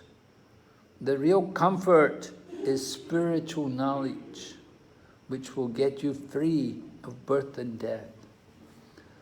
The Father leaves money, you'll soon spend it. It will soon all be finished. You'll use it up. There'll be nothing left. You'll waste it. You may invest it in the stock market and lose it all. There's always so many cheaters who will come when you have money, and they'll take your money and spend it for you. So the real comfort is to get spiritual instruction. We need that. So Devahuti also is concerned in that way. And she's thinking, who's going to help me? Who's going to give me that kind of instruction? The 9 daughters, they're going to go away with their husbands.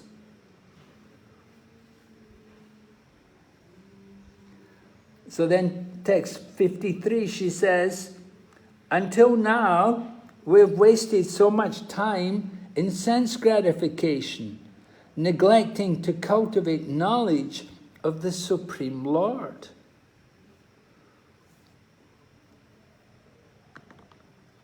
This is the problem sometimes. We enter into the family life and we become forgetful of our spiritual duties. And we waste so much time in just sensual pleasures. And we're thinking, oh, it doesn't matter, we have time, there's still time. But the time is running out. The time is like the sand glass. And the sand is always running, it's always flowing. It doesn't stop.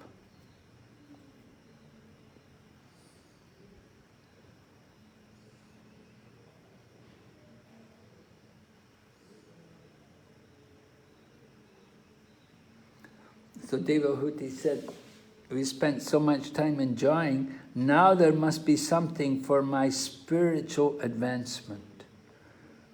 So the nature of the material world is, it cannot satisfy us forever. We'll never be eternally happy or satisfied in the material world. For some time you can enjoy the material world, not forever. We have to prepare. And that turning point comes when we start to think about spiritual advancement, about our real purpose in life, why are we here, where are we going. So that's why after Grihastha life, successful Grihastha life is followed by the Vanaprastha life. So Kardama Muni and Devahuti, they have enjoyed their Grihastha life and they've finished their duties there. Now they're moving on into the next ashram. Vanaprastha and sannyas even. So that is how the Vedic system arranged the civilization. Not that you remain in family life, you have to progress. The Sudras, people who are like Sudras, they will simply stay in family life. But those people who are devotional, they have to go on into Vanaprastha. They have to progress further. Give up the attachment to all sensual pleasures, for not just be so absorbed in the family and so on, but think about the real goal of life. Spiritual inquiry. Therefore, Vanaprasthas, they're meant to travel to holy places and to visit holy places and see temples and so on. They're meant to move. They have to get detached from their home. If they cannot get detached from their home, then at least in the home, they have to worship the deity. And they have to devote themselves fully to deity worship and to reading scriptures. That's not as good as going to visit holy places. But still, you can do it like that. You don't have to leave your wife. Take your wife with you. she can go with you, no problem, because she also has to take Vanapras. She also has to advance.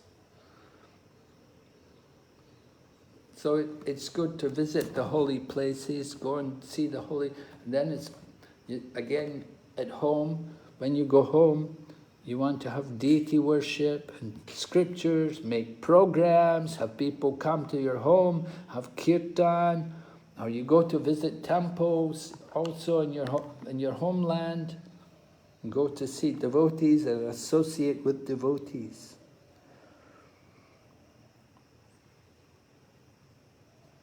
So text 54 says,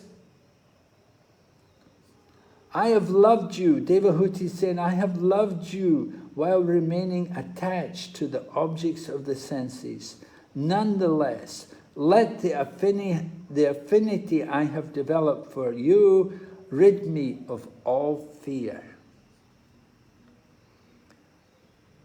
So Devahuti, this is the lamentation of Devahuti. This chapter was entitled Devahuti's Lamentation. So now we're hearing about her lamentation. She had loved someone, and now the man is going to leave her. He's going away. So Devahuti is like all women. All women, they desire material enjoyment. That's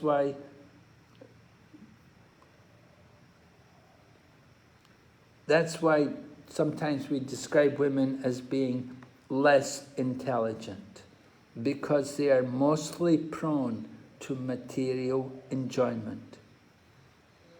Even a great lady like Devahuti was in this situation. What to speak of ordinary women in our society, in our condition? Certainly it happens like that. Of course, she'd been affected because she'd had so much sense gratification. So it's difficult for her to give up the thought of sense gratification, because she'd enjoyed so much, and now it's all stopped, and Kardama Muni wants to go.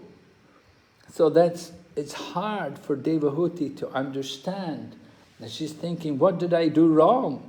You don't love me anymore, or something like this? But Kardama Muni, he's a liberated soul, and he understands clearly his duty as a human being, and as a man, and as a yogi, and as a devotee, that he has a duty to get out from the home and to renounce.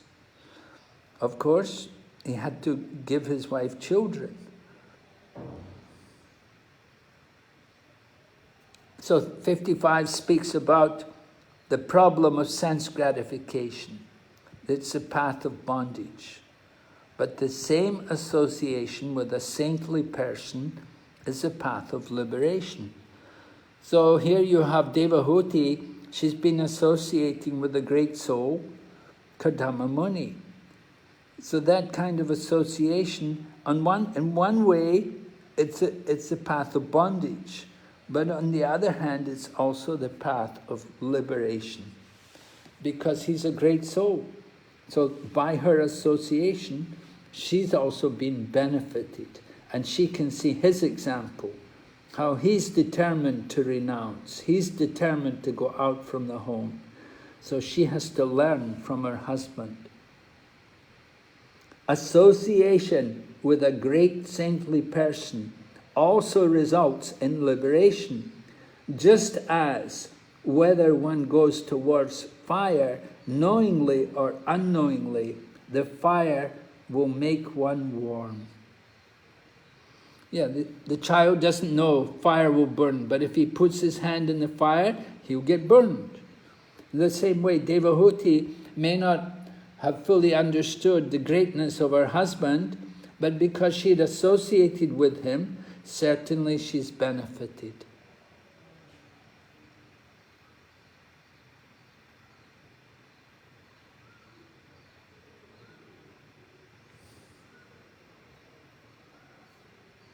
Okay, then Text 57, Devahuti says, I have been solidly cheated by the insurmountable illusory energy of the personality of Godhead. For in spite of having obtained your association, I did not seek such liberation. So, Devahuti said she's been cheated. Now sometimes, great souls also cheat.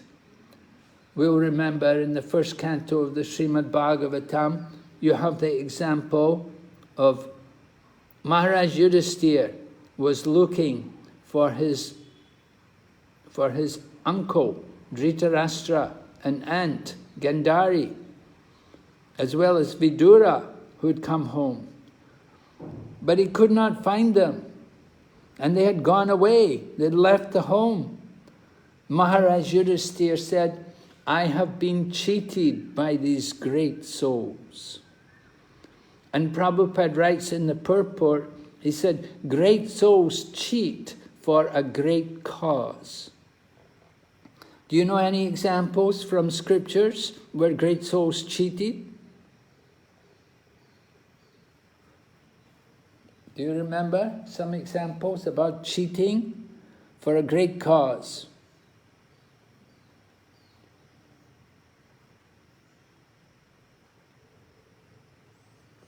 Yes? Hare Krishna Maharaj. Yes? Maharaj, in Kashyapa Muni's case, when Diti approached, she wanted to have a child who will kill Indra. So Kashyapa Muni told her to perform the Payovrata, which would give her a child which with good qualities. So this way he cheated her for a good cause. Yes, good. Nice one. Yeah. Hare Krishna Maharaj. Yes. Even Lord Krishna covered the sun in order to kill Jayadratha. This was a good cause. Yes, during the Kurukshetra war. Arjuna vowed he would kill Jayadratha that day. After they had killed Abhimanyu, next day Arjuna said, I'll kill Jayadratha. If I don't kill him, I'll kill myself. So Lord Krishna helped. He covered the sun. And so Arjuna could take advantage to kill Jayadratha. All right? Any others? Yeah, Hare Krishna.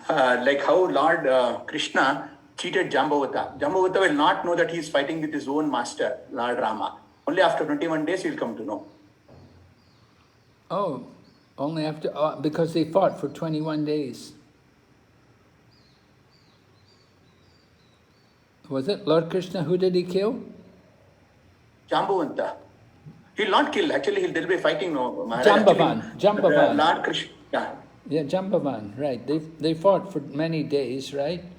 And Jambavan, after fighting many days, then Jambavan understood that this person must be the same as my Lord Ramachandra. He must be non-different from Lord Ramachandra. And so Jambavan surrendered to Krishna.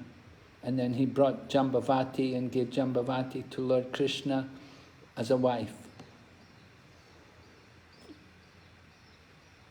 So, Hare Krishna Maharaj. Yeah. Lord Nityananda also, in a way, cheated Lord Gauranga when he wanted to go to Vrindavan, but in fact he diverted him to Shantipur. Yes, right. Yes. Lord Gauranga, Lord Chaitanya was asking, is this the Yamuna? And Lord Nityananda said, yes. Right? It was actually Ganga, but he was asking, Yamuna? He said, well, no, this is the side of the Yamuna. It's the side where the Yamuna flows into the Ganga. So he cheated Lord Chaitanya and brought him to Shantipur so they could associate with all the devotees. Okay, good. So a lot of cheating goes on for a great cause. And here we see... yes? Hare Krishna Maharaj. Mataji has mentioned that Sanatana Goswami cheated the Qazi for releasing him. Yeah, it's the jail keeper actually, not the Qazi. He bribed the jail. That's a good example. Yeah, very nice. Sanatana Goswami, when he was put in jail by the Nawab, then he bribed the jailer to get out, and he told the jailer, I'm going to go to Mecca and I'll offer my prayers there for you and everything. So the jailer was a Mohammedan, so when Sanatan told him he'd go to Mecca, and then he gave him a bribe also, so then the jailer agreed to let Sanatan out of the jail. Good. So Maharaj, Bhakta Ramdas also, he collected all the taxes and used for the temple of Lord Rama. Who collected all the taxes? Bhakta Ramdas, it is in Andhra Pradesh. He is a Lord Rama's devotees. He collected taxes. Actually, he is the treasurer of the king, and he collected all the taxes and he used for the construction of Lord Rama temple. Okay, good. Very nice. We need more kings like that, right? Collect the taxes and build the temples. Very nice. Okay, so here Devahuti is also saying that she said, I've been cheated. Who has cheated her? The illusory energy of Krishna. She has been cheated by Krishna's illusory energy. Because in spite of getting your association, which gives liberation, I didn't seek liberation. Although she got the right association, she didn't really want to seek. So the greatest opportunity is to have the association of a saintly person. We have to take advantage. Devahuti, she wasn't so much aware that she had this opportunity of a saintly devotee. Then at the end of the purport, Prabhupada said, one should be intelligent enough to know how to utilize material assets for the purpose of spiritual realization. That is called karma yoga or jnana yoga. Whatever material assets we have, we want to use them for spiritual advancement, to make advancement. Don't think of sense gratification, but think how we can use them for the service of Krishna and to make some spiritual advancement. All right, so that's this chapter covered, and we're going to go on. Next week we'll hear chapter 24, the renunciation of Kardama Muni. And that will be the last chapter we're covering, right? Chapter 24. We're only covering 5 chapters in this unit. And so next week I will give class on Sunday rather than on Saturday, because Saturday I have one other program which the devotees are requesting me to attend. So I spoke to Ramakrishna Prabhu and he kindly consented that next week we have the one class, so we'll have the class on this Sunday to finish the unit. Okay? So we'll see you next week. Are there any questions on this chapter? Any questions, anyone? Hare Krishna Maharaj. Yes, it's a wonderful section, Maharaj. Maharaj, just want to have one clarifications. Is it necessary to have child after marriage? Like nowadays, you can see some of the ISKCON devotees that they marry but they don't have children. How do you understand this one? Well, Prabhupada does say that to have family life without a child, that the home is like a desert without a child. However, if the husband and wife are really dedicated to the service of Krishna and they just want to devote their whole time to the service of Krishna, then they may not they may not desire to have the child. They may just simply live, you know, like celibates for some, you know. So it's dependent on their own desires, but generally there should be the child. And that's part of the duty of family life, that you should have a child. Mentioned in Nectar of Instruction also, that in family life you should have the child. Generally the woman will expect to have a child. Now you do get some ladies, they don't want to have a child, that maybe health problem, or they just feel very committed to temple service. And they're so absorbed in their service and spiritual practice, they feel that if I had a child, it would be a great disturbance to my spiritual practice. So there are different considerations. Of course, that should be made clear probably before the marriage. You know, maybe the couple they will marry just simply for the sake of convenience, but not for having children. That, you know, they could get married and, you know, I'll be responsible for you, but I don't want a child, and, you know, I don't feel able to bring up a child and to accept the responsibility of a child. And the wife is also okay, that she's okay with it. Okay, I don't want a child also, I can live without a child, and I can devote myself fully to Krishna's service.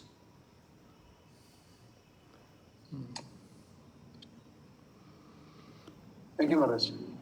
Sometimes couples don't have a child, sometimes they may, you know, in this modern times fertility rates are low, and it's quite difficult to get children sometimes, and sometimes couples they're not able to get, so then they can adopt. Maybe some couples have more children, then they may give one of their children away, can give their children away to someone else to bring up. If there's a couple willing to have a child, they can adopt some other child, someone else's child. So there are different alternative situations. Thank you, Lord Maharaj. Yes. Hare Krishna. Maharaj, Janat Pranam. Yes. Maharaj, one small question. Not today's subject chapter, this is regarding yesterday's chapter. Can I ask, Maharaj? Yes, please. Maharaj, yesterday's during the discussion, what I understood is the majority in our society or in ISKCON, it is recommended for the arranged marriage than go for like love marriage. That's what I understood. And if you go for love marriage, there is a lot of chance to failure in the what you can say in the family life. Then it may lead to go for divorce. So also there is what I seen Maharaj like. Even there is a arranged marriage, also there is happening in our ISKCON or maybe outside society. So what do you recommend, Maharaj? Go for which is better, love marriage also and having a range of divorce. There's a lot of people getting divorce, also in both ways. So what is preferred? I really was totally confused. So in this particular, can you please enlighten us, Maharaj, on this subject matter? Yes, well, we seem to, generally we see that the marriages tend to be better when they're arranged marriages. One of the advantages of the arranged marriage is that the people who arrange the marriage will help to support the marriage and to guide the couple during their difficulties. If they have an arranged marriage, then you could assume that the parents of both the male and the female are in support of the arrangement. And they will always be there to help the couple and to guide them in their difficulties, which may be there in the course of the marriage. But if you have the love marriage, then often the family are not so favorable, they were not involved in the arrangement, and they're not so much inclined to help. when the difficulties come. It's very important that you have to have the support of the elders behind you with the marriage. The bride's mother and father and the groom's mother and father, they both have to be there to help and to encourage and to keep the marriage and to help the couple through any difficulties which may come, to keep them in good consciousness and to not to get into a fallen condition, but to keep them in proper consciousness. Having Krishna conscious guidance is also very helpful.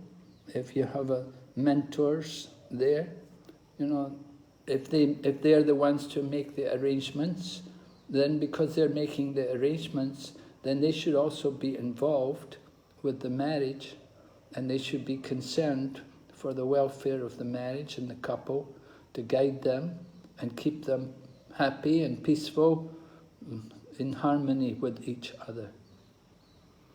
With the love marriage, love being what it is, love doesn't last very long. When we say love, actually Prabhupada said there's no real love in the material world, but it's lust. And so lust burns like fire and is never satisfied. The lust, the attraction which the male feels for, or one feels for the other, that's not going to last forever.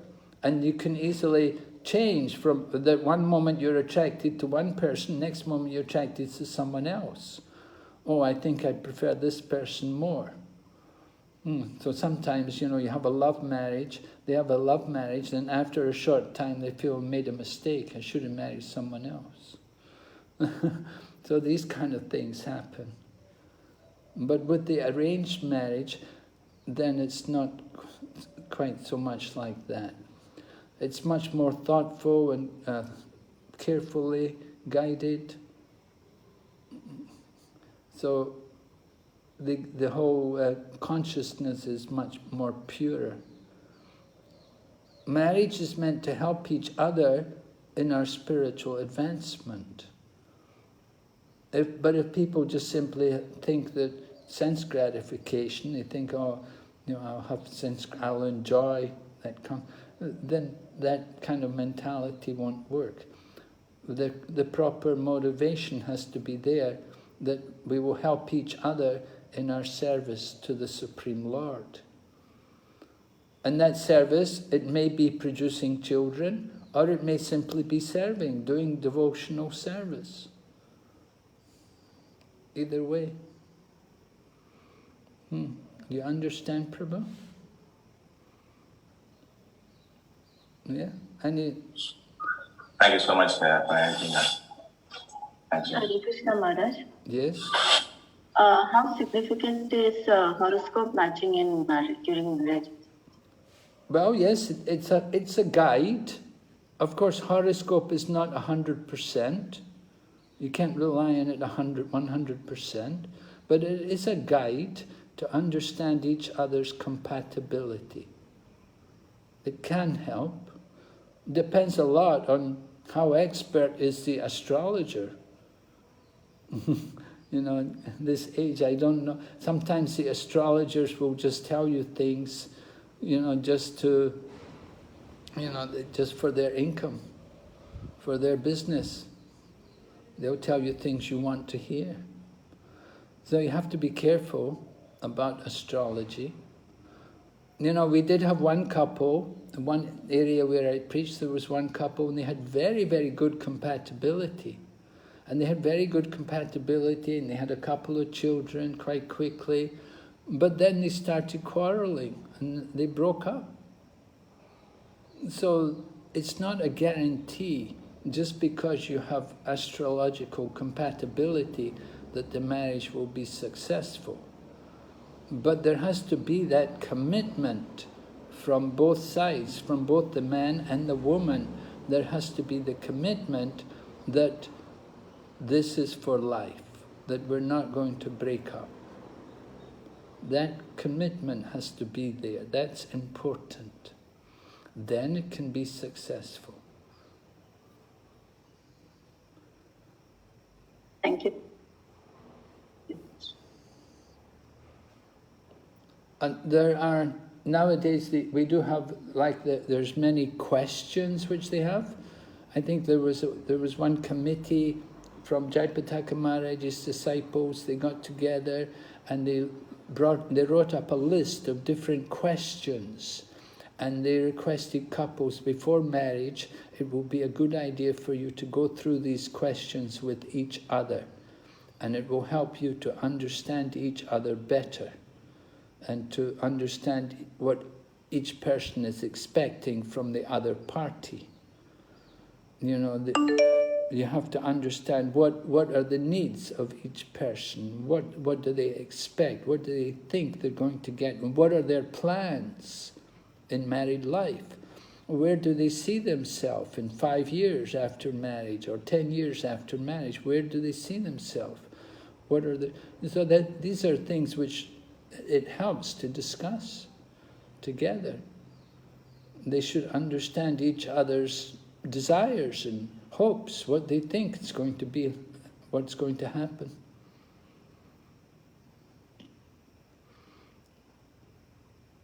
And so, astrology, it's some help, but it's not 100%.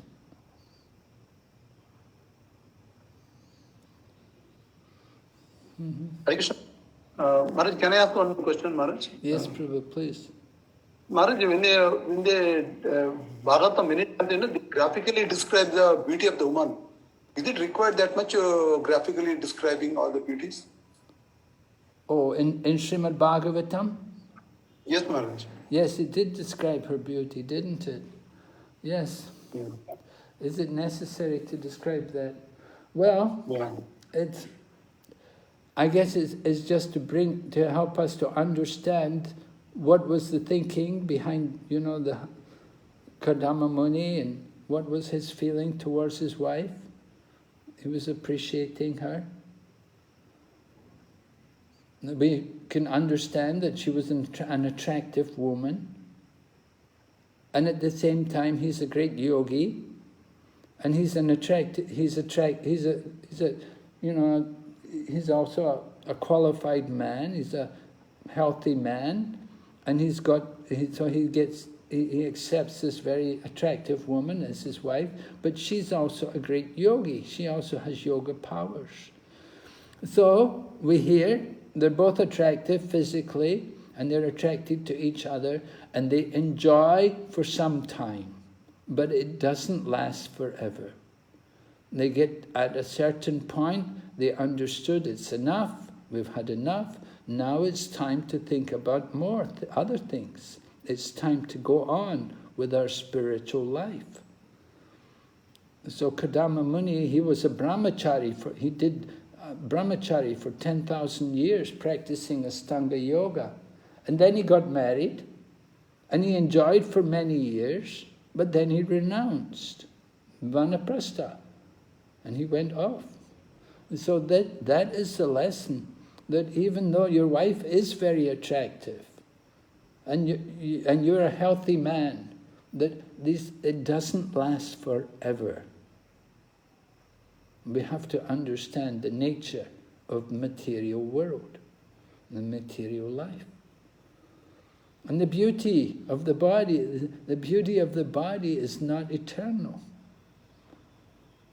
When she's a young woman, naturally young women look very beautiful.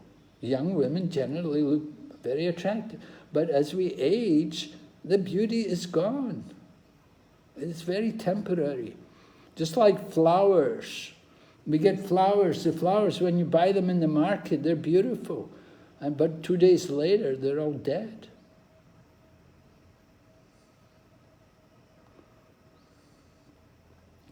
So we have to understand, where is the real beauty?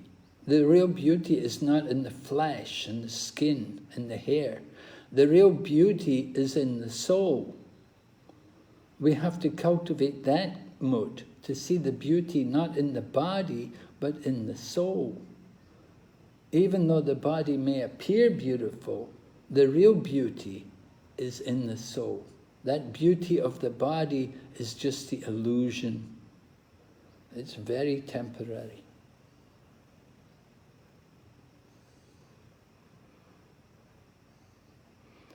And that's why Kardama Muni also understood. He had to go back and he has to renounce. He wants to experience the real beauty. You know, Prabhupada wrote that nice article, Truth and Beauty. Right? Truth and beauty. We should understand what is real truth and what is real beauty. All right, any other questions? Thank you, Lord Maharaj. Wonderful session. Thank you. Hare Krishna. Hare Krishna, Maharaj. Yes, Prabhu? Yeah, Maharaj, what I heard from Mahavidyalaya about the ashrama, in the ashrama, the sages cannot have private access to their own legitimate wife. And then, and we see here, Kardama Muni also was having the same situation, and Kardama Muni created an aerial mansion. So not all these sages have this kind of yogic power to make an aerial mansion. So those sages who are having mystic power, they transform themselves into another animal, like a deer or any other animal, and then the wife also will become the same animal, and then they have union to get a child. So here we see that Kardama Muni is having a aerial mansion. So what is the purpose? I mean, the two things are too contradictory. Or you can say that they are they're having a wasting of time, or what is this Kardama Muni is trying to mention here to create an aerial mansion? Well, it's to show us the greatness of his yoga powers and the kind of things which you can do with yoga powers, but it's to show us ultimately that these things are just simply going to take up our time. We're going to waste so much time. That point always comes out, that they didn't notice how time was passing. They were traveling here and there and enjoying, and they forgot about time, but the time was passing. So that point is brought out to our attention to understand how dangerous it is to try to enjoy yoga powers.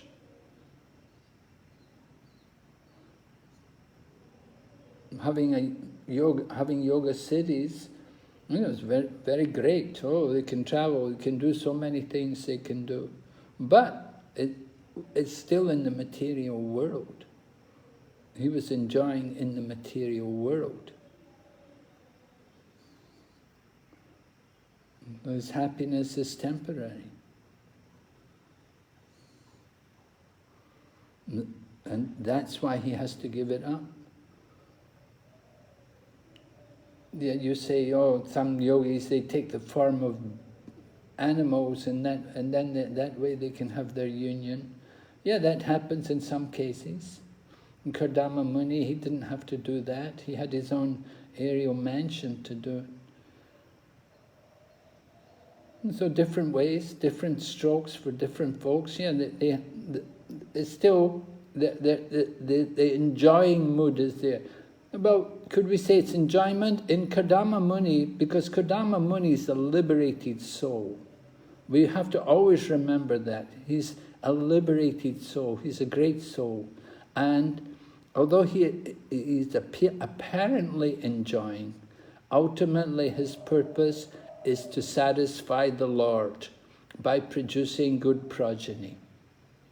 That was his real purpose, that he wants to produce a good progeny. So he brought forward 9 daughters, and these 9 daughters will be married to 9 great sages. And then later, then we'll hear also tomorrow how he has a son who is the incarnation of God. So that is the real success of family life, that you can produce a child who is an incarnation of God and other children who are going to go back to Godhead at the end of their life. But if your children are not in that level, then it's a waste. We wasted our time. There was no point to have children. The children must be quality, they must be good. They have to be incarnations of God, or they should be great souls who are going to go back to Godhead at the end of this life. This should be their last life. And the parents should think like that at the time of the birth of the child. We should understand that this soul must have been quite advanced in the previous life, and now he's come into our family, so this should be the last life. They should not take birth again, and you should make all arrangements for their spiritual progress.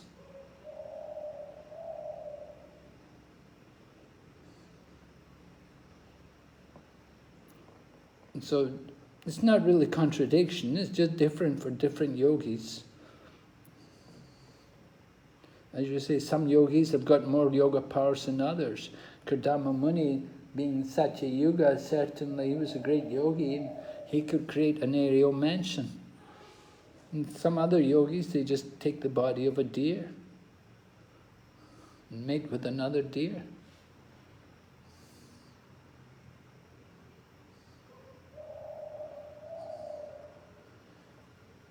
Yeah?